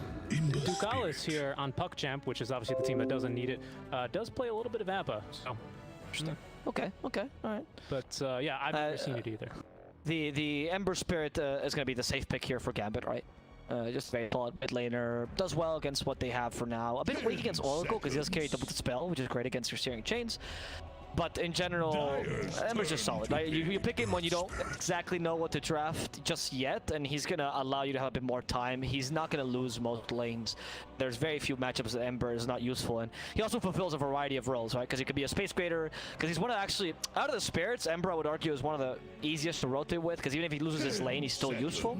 But at the same time, if you need a late game carry, you got him too, and that's fine. This mic is actually, by the way, fake. That's a bold statement there. I might challenge that. I don't think it's going to be a mid lane Earth Spirit, but I would maybe even say a mid lane Earth Spirit rotates a lot better than a mid lane Ember. Oh, sure. Sorry. Okay, I guess the Earth Spirit I never considered into the three brothers mid, but you're totally right. I would say Earth Spirit is probably the strongest, and that's how you play him, right? The early mid game. Yeah. But I would say compared to the more traditional mid laners of Ember, Storm, and Void, Void Spirit is really good at getting rotations as well, but he does require a bit more farm than an Ember, who just really requires a bit of levels, and he's very, very solid. That's totally right. I don't know. I think the Earth Spirit core is very, very viable these days, though. Especially because, I mean... But you're also an Earth Spirit spammer, so... I am, but remember, we were playing a game some time ago, and I was like, why do I have this much HP? Oh, right, I've got, like, the best strength, or some of the best strength gains, and an insane agility gain in the game. Like, I think it's just so strong here, just with levels alone on the Earth Spirit. Much like the Ember, you're still incredibly impactful, and you kind of counter the Ember. I mean... You know, Puck is a very popular 4 and 5 pick, particularly in CIS in Europe, which is where I think it got invented. And I think every mid laner in CIS, I mean, actually, CIS support pool is mainly composed of old mid laners as well, as like a massive thing. So a lot of supports here knew not to pick Puck. Not the case in PuckChamp, but still, you know, could be a thing. They might run him as a 4 or 5. It's not a bad thing, or 4 rather. It could be. This would be weird, especially with a Bat Rider. It could be a 3. I don't think it's a thing, but Mellis does have 10 Puck games under his belt professionally. I mean, that's fine. Yeah, Mellis is a pretty solid Puck as well, and at least from what I saw him back in the day when he first came out into the scene, you know. His Puck was quite decent because much more popular as an offlaner, and you could rotate it to get an easier lane against Ember because Bat Rider destroys Ember in lane, whereas Puck is even. So that is a consideration. You see this a lot in South America, particularly, where they really try to destroy that mid lane. You'll see this maybe a bit more. SCA I've also seen it a fair amount, where they really try to go for strong mid laners. I think in Europe and CIS is less popular, but we'll see. And of course, with last pick, PuckChamp do ultimately have the decider pick. So that's why we bring things up. Otherwise, I'd be like, oh, but they don't have last pick, so whatever. Now, what carry do you pick though? Because you want to pick a carry that can deal with a Bat Rider potentially, right? Because if he goes off lane, you don't want to get crushed. Yeah. But what carry do you run against? Even if it's like a position 4, you don't want it to get crushed. Yeah. Right. Although all the traditional dispelling carries, which are the Slark, Phantom Lancer, Juggernaut, Lifestealer. Well, Lifestealer is gone because of the patch, but the rest are gone because they've been banned. I mean, he's just so trash. I don't know what they were thinking. So, what do you pick here? Options that are still good against Bat Rider that are kind of popular. Well, I haven't been seen as Weaver, for example, is pretty decent. Void is also up there in terms of Bat Rider counters in lane. I mean, this is not for the lane, but it's more for the game. Is something like a Wraith King? I was kind of thinking. You steal me once, that's fine. I'll come back. The problem is you're incredibly likely to get kited out by the rest of the PuckChamp team, notably the Puck and Earth Spirit. There's really big issues. The disarm from Oracle, it's not good, but something along those lines of, we start thinking, just because Wraith King's got like a 58% win rate or something. Yeah, it's pretty ridiculous. Oh, Ricky's another good one. Anything with mobility in that bottom lane is pretty popular as well. Yeah, Ricky's not bad. We're gonna go for the Luna. Okay, Luna is much more of an old school counter. Still always alive. I think CIS and SCA never stop picking the Luna ever, you know. And SCA it's much more with a Shadow Demon combo, and CIS is just Luna's the best thing in existence. Something about, you know, the Scottish you just really love. And it's decent against Bat Rider. I wouldn't say it's a good lane. It's not a bad lane either. You're ranged, so you can kind of deal with him. You have enough movement speed to run away. The Eclipse can really punish when the Bat Rider tries to dive you, especially if you have good experience. So it's not a bad pick. Yeah, you can. I don't love the Gambit draft too much, though. It's just a bunch of good heroes, but I don't see much of the synergy between them. I think this Ogre is going to have a terrible time in this lane versus the Bat Rider or the Earth Spirit, or really whoever he's up against, even if it's Puck in the off. I mean, this Ogre, this poor Ogre is going to be not useless because it's still an Ogre and he's tanky, has insane armor and HP regen, but this is about as poor as an Ogre game I can actually think of. So that's going to be tough because that means the Luna, she's going to have at least a meat shield in front of her. but not for much as long as she would probably like, especially depending on how PuckChamp want to set the tempo in their own offlane, and we've already gone through quite a few options of their own. But it looks like they need a carry here for PuckChamp. Yep. For themselves, some classic counters to Luna. I'm thinking like actually going back to the old school, like something like Gyro, for example. That dealing with our lifestealer is actually kind of good here. Monkey King. Just go for the. Actually, the Red King was a pretty decent pick for them too. But I was going to say right fine. for the glaives and the but the Monkey King is good. Monkey King is fine. Yeah, why not? I mean, you have really good ways to utilize that ultimate, right? So that's perfect.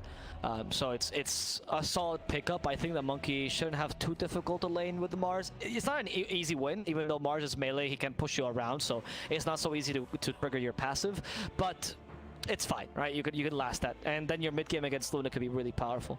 I want to see how they play the Luna though, because CIS, because Luna's so popular here, was one of the regions that it was very popular to go for like MOM into Ags, to go for like a tempo Luna and then build her into a carry with like Monta style BKB. And I like that build a lot. I was surprised all of the regions didn't copy that build. In fact, FNG used to run that all the time in his teams, and whatever he played. He used to love that kind of, you know, tempo, magic damage Luna with a late game potential. And if you run that, the Monkey King struggles, because the extra armor from Mukok's command is useless against Eclipse, well, especially with that. Not only that, right, but you farm pretty well at range as well in lane, which you really do need. I think a Lucent Beam build here for lane for Johnny is going to do wonders, as it will be the Bat Rider in the offlane. So you can't really get close to the creep wave. That's not really an option here for the Luna. So actually, I really like the idea of that. You can actually even reach Oracle quite nicely, just because there's some decent range on those. I think I like the idea personally. Yeah, it's a bit unsafe though, because what you do when you go for this Luna is you kind of... So when this was played very often was when Luna was a really trash pick, because she just didn't do enough early and you just had to perma-farm on her, right? This was very popular around the meta was a bit faster. So then Lunas would have to go for this build, because if you didn't have any tempo, you would lose. Right now, the option is not so much. It's a bit of a gamble when you go for the Ags. You kind of have to get kills on Luna. You might even say it's a bit of a build. It's pronounced Admiral. So anyway, I think it's a consideration this game. It's not a bad idea. Against Oracle and Puck, it could be a bit of a difficulty because of Phase Shift and Fate Seek. We'll see. I'm not giving you that one. I'm sorry. I know. I'm not giving you. That's literally what a Gambit is, though. I know. It was too perfect. I don't want to give it to you, because then you're gonna start making puns. Like, I live with this man, and then he goes around and he just makes puns to me. He doesn't even say hi anymore. I don't. I just say what I do is I get my top hat on and I say top of the morning to you, Alvaro. I puke every morning every time he does that. I'm so skinny thanks to that. I lost so much weight. Astral's a pretty darn mean Earth Spirit player here as well. Just want to point that out. Nearly 30 games on the hero with a 65% win rate is pretty darn impressive. Of course, some of the times these stats are a little bit skewed, especially when you have some of the newer blood teams on the tier 2 or even tier 1 scene, because they're kind of just smacking around some, you know, lower division teams. But I mean, that still is a lot of practice here on the hero, so I'm really looking forward to how we'll play this one out. Yeah, exactly. And it doesn't mean that this team is necessarily bad when he says that. It means that they participate in a lot of tournaments where they have teams that are just... I wouldn't even say amateur, maybe say pro, right? Yeah, they don't play full time. Up to scale. They're not up to the scale of, like the tournaments on Eeples, for example. Yeah, that's actually where a lot of the stats, funnily enough, that where PuckChamp's games come from. Actually, is when I was taking a little bit of a dive. So yeah, no, totally. We casted them in the global leagues, dude. Oh, yeah, really? I know you don't remember. No, because we're on a different name. No. Yeah, I remember them very much because they were like, "Oh wow, this team is really good." So you could tell. And I think this game in terms of draft, I would. Like, I think, again, the ease of execution falls on PuckChamp. They have a much more solid draft in that sense. I don't much see this, but they have very solid heroes. So, jury's still out. It's easier, certainly, than last game. They don't rely so much on team fight, and lanes are pretty strong. Here, that thanks to Luna's fit, the batter is going to struggle a bit early, but later he should recover a bit. Yeah. Like, once he gets level 3, 4. An Astral with boots is going to be able to do a lot of creep lane shenanigans. You can already see get one wave. Pubber is going to try and slow him down, both with boots here. But Earth Spirit is going to have way more mobility. Earth Spirit 4 with boots isn't too out of the ordinary, especially versus an Ogre. You can't go head-to-head with him if he does go for the Ignite or the Venom build. It's a losing combo for Earth Spirit. So the boots make sense, but I'm surprised Ember as well went for boots. Predictive, so right? Maybe, yeah, exactly. I think that's really, really wise. That's really incredible. So good stuff there, as we'll see Johnny just kind of CS here at much more ease now that the Bat Rider doesn't have any support here locally. Yeah, I really like this build-up. Yeah, Pupper. It's quite clever because he actually is able to go head-to-head with the... pretty much take this creep wave, and he's not able to get a lot of last hits either. Usually it takes a creep wave and worth of experience, but Pupper's denied a fair amount. And Pupper can play it super aggressively because he knows there's no way to kill him. Not with boots anyway. He's way too tanky here. So not what play? Boots, and not without an Orb of Venom on the Earth Spirit, absolutely. Exactly, because he knew the Earth Spirit went for the boots as well. So you're like, okay, he's lacking kill potential. For boots as well, I believe, or maybe just first item boots straight away. And windless as well, so it's just full of mobility. I mean, when it's a Luna, best way to counter her, right? Her best asset is her incredible movement speed. You counter by going for more movement speed, you know? Fair point. Fair point. Right, it's just that simple, right? That's why Luna is back to the old TI3 kind of Dota style. I think her best asset, personally speaking, is her night vision. But, you know, that's just me. Okay, alright. Sure. Wants to look at things at night. Oh man. I like her movement speed. I think she's really useful because of that. It's like an escape mechanism and just a passive ability. It's very, very useful. And her laning is strong though, but I don't think Monkey King's laning is any to scoff at either, and we're seeing this, right? Mars can't quite play aggressive against Monkey because you always have to save the spear for when Monkey's trying to get that Jingle Mastery off on you, and then you stop that from happening. But you can't really aggressively enforce kills unless you have enough damage to ensure a burst down on Monkey King. Yeah, and that's rather difficult here, even with the Blightstone on the bottom. Monkey King, agility hero, lots of base armor, so it's not really going to be doing too much damage to him. And Monkey King, basically, if you're going to set up that combo onto him, then he's going to be getting his Jingu stacks, like you said, and life stealing back to full. So it's kind of a losing combo there, at least early on there for Gambit. Mid lane's a bit of an interesting one, though. Puck versus Ember. Lots of very classic sort of mid lane matchups we've gotten here. Might just be a trade of a CIS Dota, but last time it was at SF versus... Wait, go top, go top. All right. That is the funniest thing. The Pupper just got like 5-6 stacks on him, right? And then he activates Firefly, and Pupper goes Fire Blast and walks right towards the enemy tower trying to commit suicide. Banner has to chase after him just to try to prevent him from, dying at the tower and dividing the gold. I say suicide just in terms of dividing the gold, by the way, guys. Yep. I know you can't commit suicide like that, but it was sequence of events of Pupper just going, nope, I am dying to the tower, you're not gonna kill me, Bat, and Bat desperately chasing after him. Quite fun.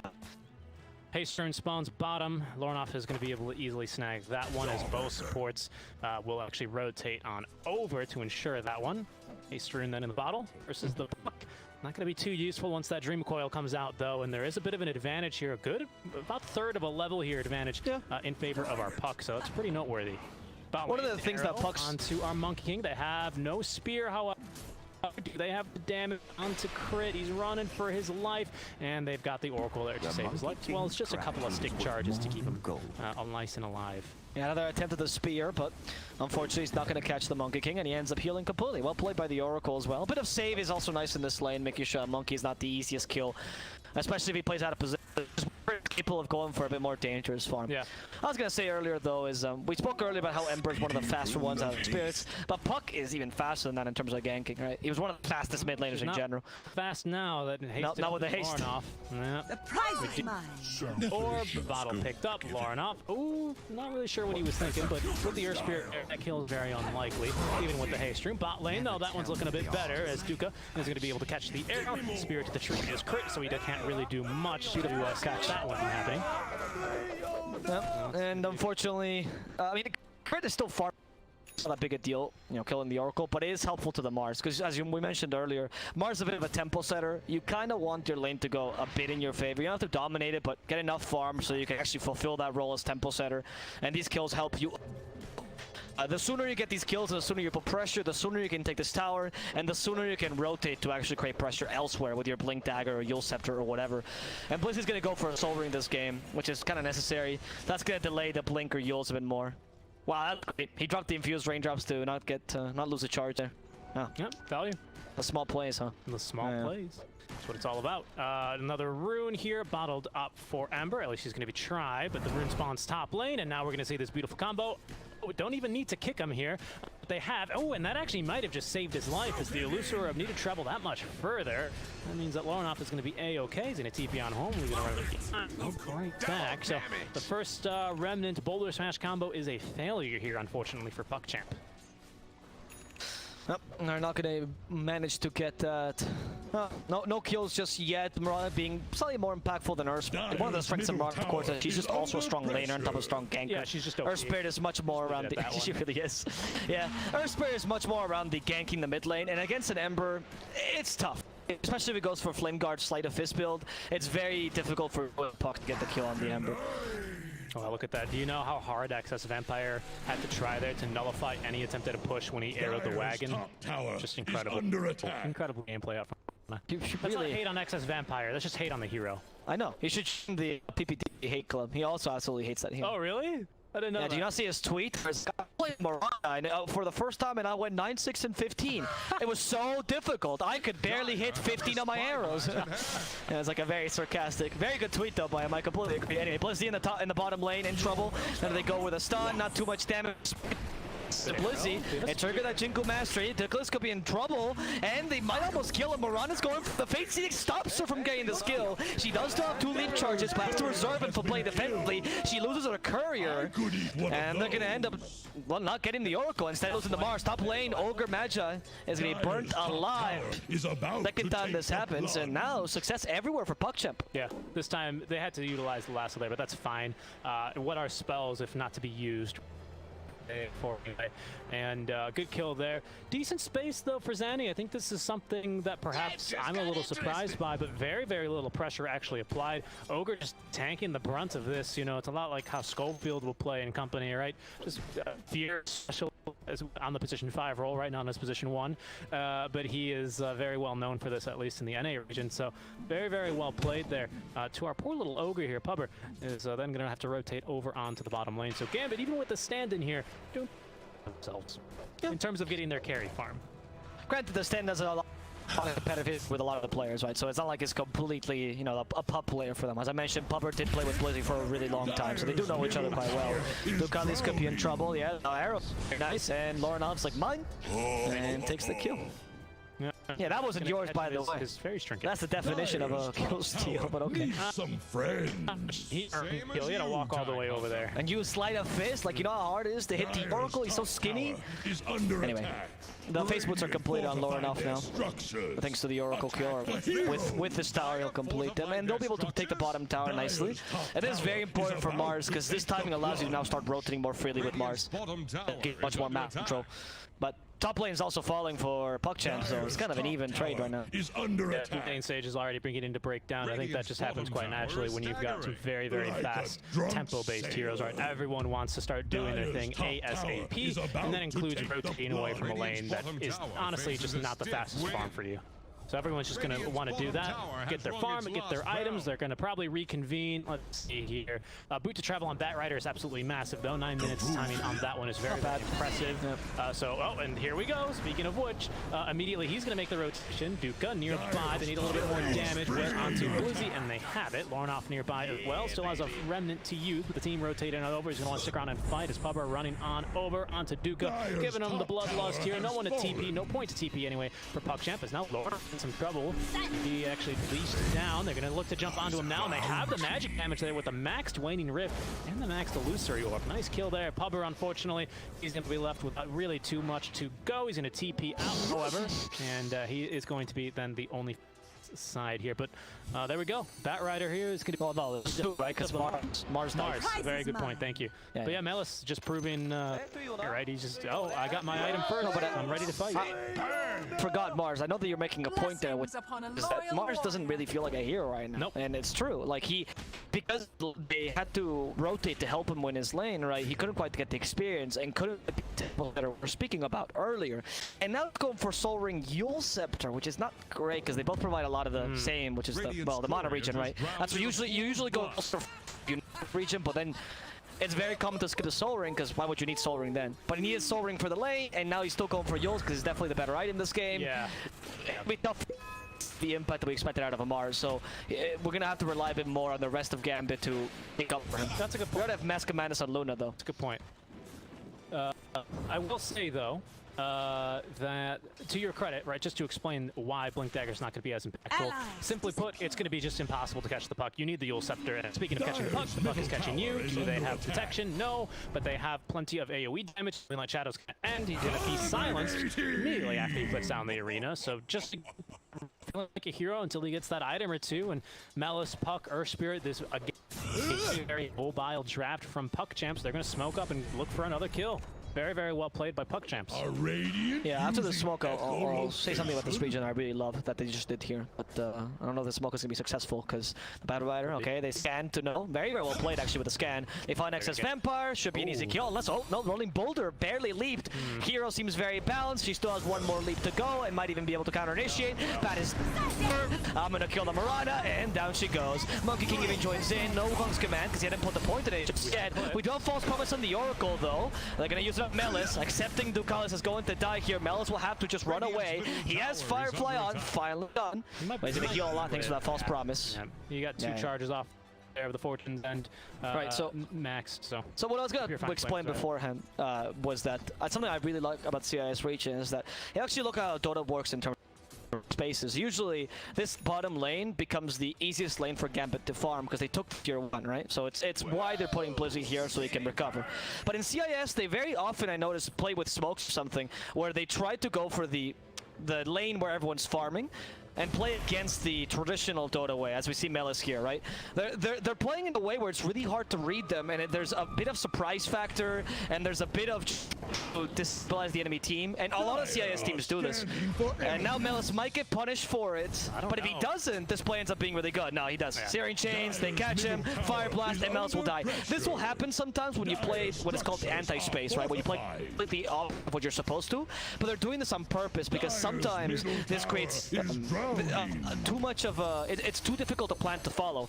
And Gambit, despite the fact that they're trying to recover on Blizzy, are unable to do so at any point. Okay, yes, and I just want to point out, first of all, space created is what you kind of just said. But space created for what? Well, now we have, I believe the Witch's Blade nearly completed here for our Puck, our Blitz Knuckles, and we just need a little bit more CS there for the recipe, that piece of paper to tie it all together. Monkey King in the meantime here for Krylat, and he's got nearly the entire Aghanim Scepter. In fact, he just needs the point, I believe. Yeah, no, there's the Staff of Wizardry. So he needs one more component. So he's making excellent progress here as well. And all that really just off the back of the Bat Rider, right? Yes, this first is playing a pretty darn good game, 0-0 and 4, the perfect support score so far. Dire's middle tower it's really a lot on this Bat Rider, as you've already pointed out. Yep. What do you think of the Monkey going for Ags before Maelstrom this game? Actually, hold that thought, because Astral... No, never mind, Astral's God. He's fine. Yeah, Marana is going to be even hard-pressed to catch up to... Even if Marana can't catch up to you, right? You've done something right in your life. Yeah, I think Leap should have a bigger range, right? Maybe she have a sort of like shard that gives her an extra leap charge and maybe crit? I don't know. Call me crazy. I think it should turn it into a global cache. Use it on all heroes. You click where you want to be and you're there. And also everything just fine. Is when you leap there. Also remove charges. Just make it like a 0 cast point skill. Like no cooldown whatsoever. They really want to fight here though. Gambit, are they ready? Yeah, they have the ulti. They have the high ground is what they have, Richie. That's why they want to fight. There's the Mask of Madness build that you talked about, but it's instead going to be, I think, more into just the safe build. Luna. So Yasha into BKB, which I think is fine and appropriate this game. Yes, really. It's the right choice. Well, do you have a Mars? He's still farming, right? There's a reason why we see the Mars only farming. The Bat Rider around bullying the Mars, right? There's a very specific reason for that, and that's because the Mars, simply put, is just too weak right now. No one on Gambit can really set the tempo at this stage of the game, and that's a real problem. That's why it takes 4 heroes to kill a simple Bat Rider at this stage. And for now, PuckChamp, they need to try and exploit this weakness for as much as they can in, I would say, about the next 7 minutes or so here before Gambit gets running. Yeah, exactly. Once Luna is farmed enough, though, they should be able to fight. Astro, really nice silence, by the way, there. And they continue the silence chain. Pupper's like, guys, please. Someone just killed me. He has Witchblade actually on Desperate, which is build we sometimes see on more dominant Puck players. I think it's fantastic. Very much of a Puck build though, and it does add a lot of damage to the Puck. Not in this case. I'm gonna go for Puck, which I like. Right, it's a mix of. It reminds me a bit of when Limp used to play Puck, right? Where he went for the kind of hybrid build where I go for a bit of damage in Desert Maelstrom, but I also go for Blink Dagger and some mobility in Yule Scepter or something. Somewhere in between. Because Monkey's also somewhere in between there. So there's Axe completed by Krylot as well, 16 minutes into the game, a little bit before probably. Because right. What do you think of Axe before Maelstrom? Now we can discuss it. I think generally speaking, I think it's probably bad form. I think if you do that, you'll probably generally lose a lot of games. Because the offlane was just so farm, they're gonna try and turn this one into a Roche as well. And apparently Roche doesn't care that he's just being whacked on by 3 monkeys. And Roche is like, something is happening to me. I feel a strange pain inside. Should I go? Yeah, that's what it's like to have a toothache, I'm sure, or something like that. Actually, I had this recently, so yes, and then I had to check about healthcare, and I was like, I shouldn't go to the doctor.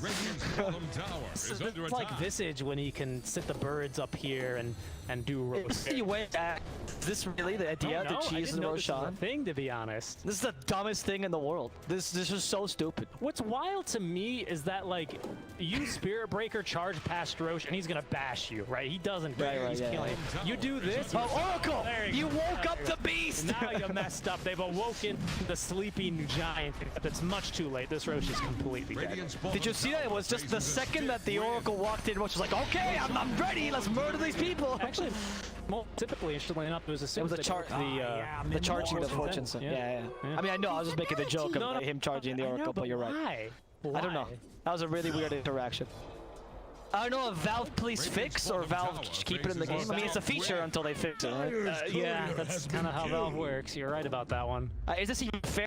Rich, who is this? Who is this? Is that balance? You buy the balance? I don't think so. You buy an item and Roche dies? I mean, honestly, I think there's some room for discussion there. But let's be honest, that took a long time. Yeah. Second favorite clip now after the Slacks hotkeys. That's my favorite clip. That took a long time to Roche, and Blizzy and the rest of Gambit have made use of this space. We get now. Blizzy has the Yule Scepter, so although he's still playing from behind and is currently being chased away into the trees by enemies rotating towards him, he now has finally an item that can potentially have some game impact here.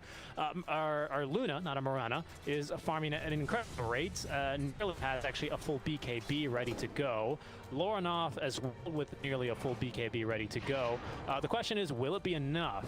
What are your thoughts there against Witchblade and now Blink Dagger Puck? I don't know. I don't know if that's enough, to be honest. I mean, I think the Luna went for the most useful items possible. Maybe with Eclipse. Out, I think maybe yes.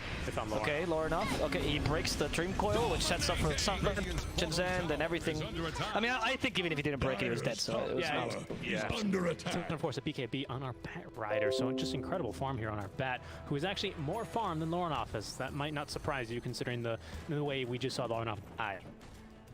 Yeah, that was a bit odd. That was a... I think his positioning was a bit weird, right? Because a lot of people now argue as well that the mid lane has kind of become the new dead lane. So, especially when you have a tower disadvantage there with the tier 1s. So it was weird that advanced. I think the play, I think he was just trying to cut the wave, right? You just try and slow down this game. Yeah, as an Emperor, you kind of need to do that. Yeah, they just got pump the brakes. Who else is going to do that? Mars? We've seen how well that's gone for him this game, right? I mean, honestly. And look at Mars doing that again. Speaking of Mars, defensive Yules. He's got teammates coming over, but again, I mean, PuckChamp, they don't pay anything for really that effort. We might get a BKB charge out from Malice. I think he's just going to accept his death here. He realizes it's overextended, and he'll take that death. But yeah, again, PuckChamp, very similarly to last game, a little bit less so, right? Because Fortune's End can be quite crucial, especially in a game in which you're losing. This Monkey King as well, Wukong's command, very high impact ulti. And even with Dream Coil, right, controlling and setting up for the kill onto Ember is much easier with it than without.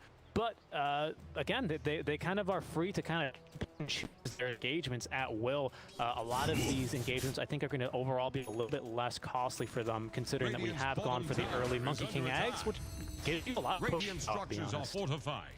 Yeah, it's true. That's one of the strengths of the Ags, right? There's a potential not as much as the Maelstrom, but the pushing power is ridiculous. You can take objectives really easily, which is why they took the tier 2 immediately up top, right?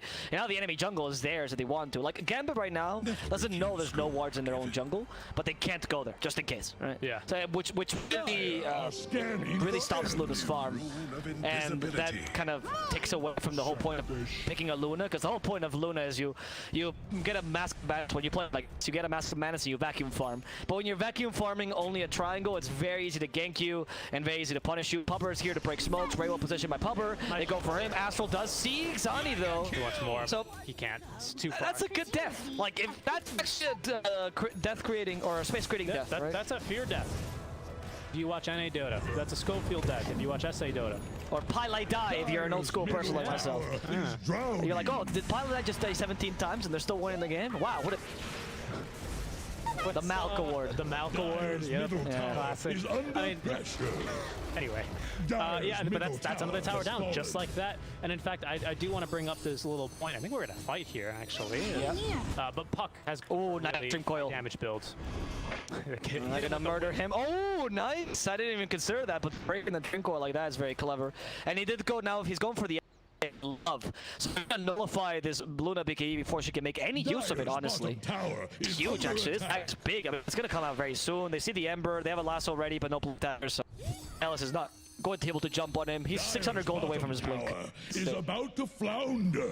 Yep. Yeah, Puck Axe is great, and she does a ton of right-click damage as well, which really is their pushing power. If they need it anymore, we've gone actually for the phase shift attack as well. I think that's fine, because honestly, you don't really lack damage in this game. Now that we have the Maelstrom up for the Monkey King, and Aegis, he's going to be going into his deck. Get magic damage as well, out from your Oracle and your Earth Spirit, and of course our Bat Rider is the nice cherry on top, who still has his own 10-second BKB. Yeah, now though, Gambit, which is huge, right? Yes. Because I think the Bat Rider of this game, something I like about Mello's build, and also, by the way, he's not massive tier for nothing. He knows how to play this hero very well, but he's got impact besides the lasso. So the lasso is a skill he owns, but it's most about the damage put out and the huge amount of magical damage output. Compared to the Mars, he's having so much more impact because of the build he's chosen. So I really like this build, this game. He already has Blink Dagger now. Then. What is this? What is this Kabold doing? Whose Kabold is this? Oh, that's it's from one of the Thirsty Shovel. Yeah. They did that with a shovel and there was smoke, so they didn't actually. Oh wow, a Kabold. It's gonna reveal your smoke, guys. That's what does it. Otherwise, the Kabold is instantly aggroed. Little fact for you. Oh, and he will chase you down until you're dead or he's dead. And let's be honest, he's a Kabold, so it's gonna be him. It's so stupid, by the way. The creeps ignore him completely. Like, Kabold is the most godlike creature in this. He exists in the realm of existence away from neutrals and this dire and this dire Radiant War. They dig him up randomly and they murder him and he gives gold for some reason. Only a little bit though. It's yeah, but why is this animal carrying gold with him? Oh, that's terrible. Yeah, I think they can kill her quickly, even with Arena Blood. She wants to use the Eclipse. He has the BKB, walks away, and Xani's getting fine for now. Still has the Eclipse available. They want to chase after, but Blizzy will have to sacrifice himself for the carry. Going for Styles of Dreamboat ready to almost cancel that TP. Instead, only caught low enough, who beat I'm just high, but not high enough. And Ogre Magi will also be able to make it out of here alive. So in the end, PuckChamp aren't capable of turning this into a huge fight, but they do kill Blizzy and now mess up. Wow. Great play, Astro. Yeah, nice job there to Gambit to get out. If you just take a look at the fight recap, you can see that was a very, very one-sided fight, to say the least. Yes, there was some damage dealt by Gambit, but I think all that damage was just damage in an attempt to escape and get the heck out of Dodge, right? They were not looking to fight there whatsoever. They came in hoping to snipe this tier 2 tower sitting on 75 HP, and they got the kitchen sink thrown at them instead out from PuckChamp. Yes. They're lucky to have lived with relatively few losses, and here actually we might get a kill onto the Earth Spirit, which on a pretty farm position 4 is a kill that you will take, especially when it goes over to your Johnny.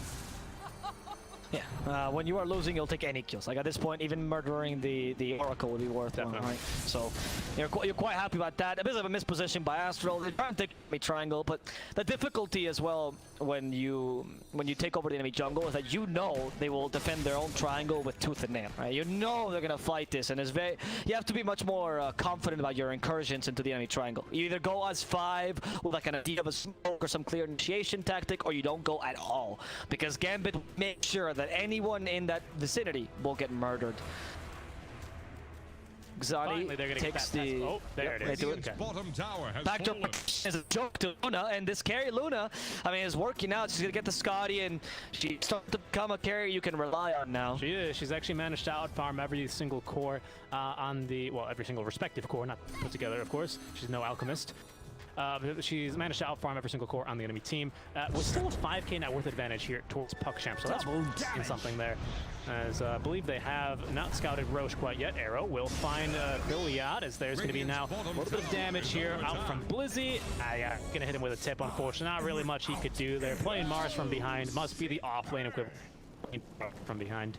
It is just awful. It sucks so much for the Mars right now. I think it's really easy to blame Blizzy, but I don't know what he can do. No, I agree. Honestly. I agree. That's why I compare like you're really just counter initiation this game at best, right? You can kind of lay a good arena. It's not like arena was that great. I mean, you're up against Puck, Bad Rider, and Monkey King, or Spirit can even rolling boulder through the wall, right? So I don't believe. I mean, this seems unlikely, but I don't know. Can't Monkey King Shriek Dance if no damage has been applied outside of arena? Will it let him? Because he's technically flying. Yeah, you can, right? I thought. I would assume so. I mean, all he has to do is damage Monkey King, of course, lol, but it's not very likely considering how these arenas have been utilized this game thus far. I mean, I haven't seen a single successful arena. That's the thing that I was talking about. They don't really have much synergy. Like, the best combo they kind of got is Eclipse into Arena of Blood, which is a combo that's countered by a single BKB, right? So it's not great. Plus, like, usually that's not a good combo. You have to agree to all its terms and conditions here. For some reason, it's one of the most restricted ultis in the game. I have no idea why. But even with the Aghanim Scepter, which it casts the Ag's upgraded version of Luna Eclipse onto an ally, and they die, those beams don't stop. I don't know why. Normally they do stop if you just, cast it normally without Ags. Oh, it's because it becomes an area around you rather than linked to your hero. Yes. With Ags is linked to your hero. Yeah, that's why it happens. Again, there's just like so many terms and conditions here to the Eclipse. And also, a very hard ulti to synergize with, so I agree. That's kind of a bet now. Mars and Eclipse, I guess. And Murphy's Law will state that if Eclipse is very close to killing someone, all the other beams will hit someone else. True. That's what happens. Or anytime you play Luna. Your max amount of beams. Or a creep will walk, or someone will summon a Cabal down a treasure shovel, right? Or something like that. Luna is that kind of hero. They catch you with a Dream Coil. This time they do have the Ags on the Dream Coil, which means they can still stun her despite that. Arena Blood is good to stop the enemy team initiate, but Xani's still in trouble. His BKB completely wasted, and yet again, it seems like a bad team fight for Gambit. Now the Eclipse, though, annoying Astral completely wasted onto the MX4, but actually to get a kill, not too awful, as PuckChamp is unable to secure a single hero for now. Ornoff might be the only one they can kill as they divide their efforts. Finish off Blizzy and Lornoff, but Melis went a bit too far and had to die as a result. He did. Well, I don't know if he had to die, but he does die as a result of that one. Yeah, okay. Back on the Earth Spear, a little bit of exasperation there.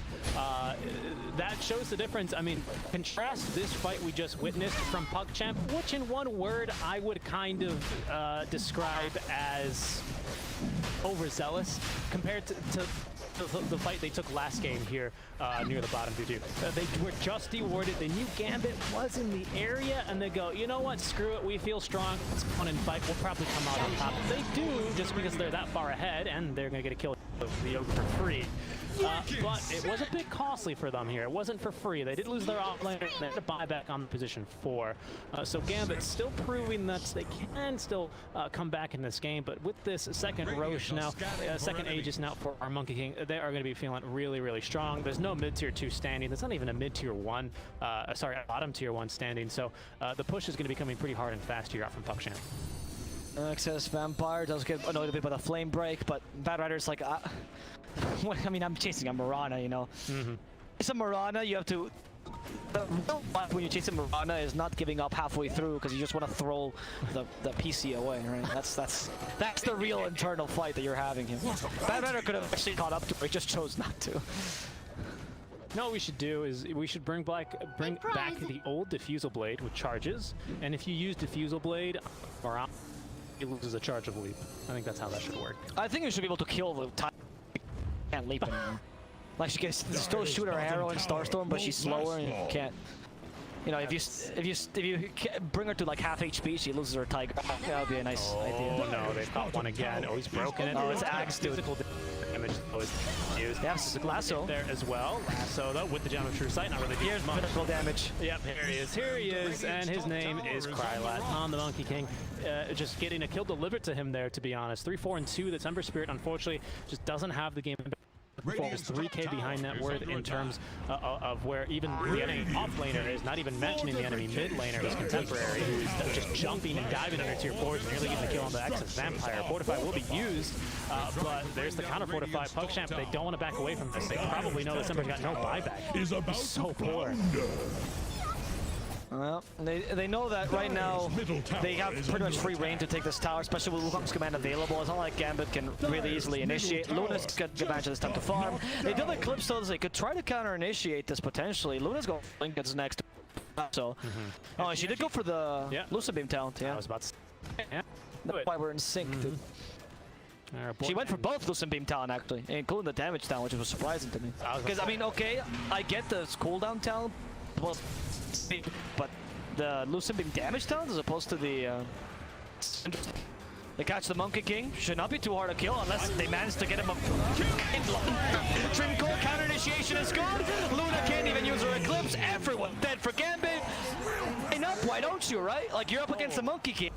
He can't do anything against you except for stun you all like that. That was that's the GG. I don't know what that was.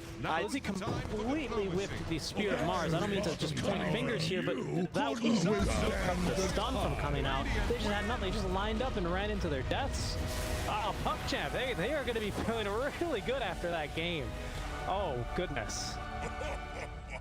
Dude, that was like the worst way to lose. I mean, I could see the frustration in that GG, right? I think PuckChamp played an incredible game, so kudos to them, 100%. But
of the Abyss. Yeah, they're all gonna buy They're all gonna buy Solar Crests and Lotus Orbs and stuff. It's super great.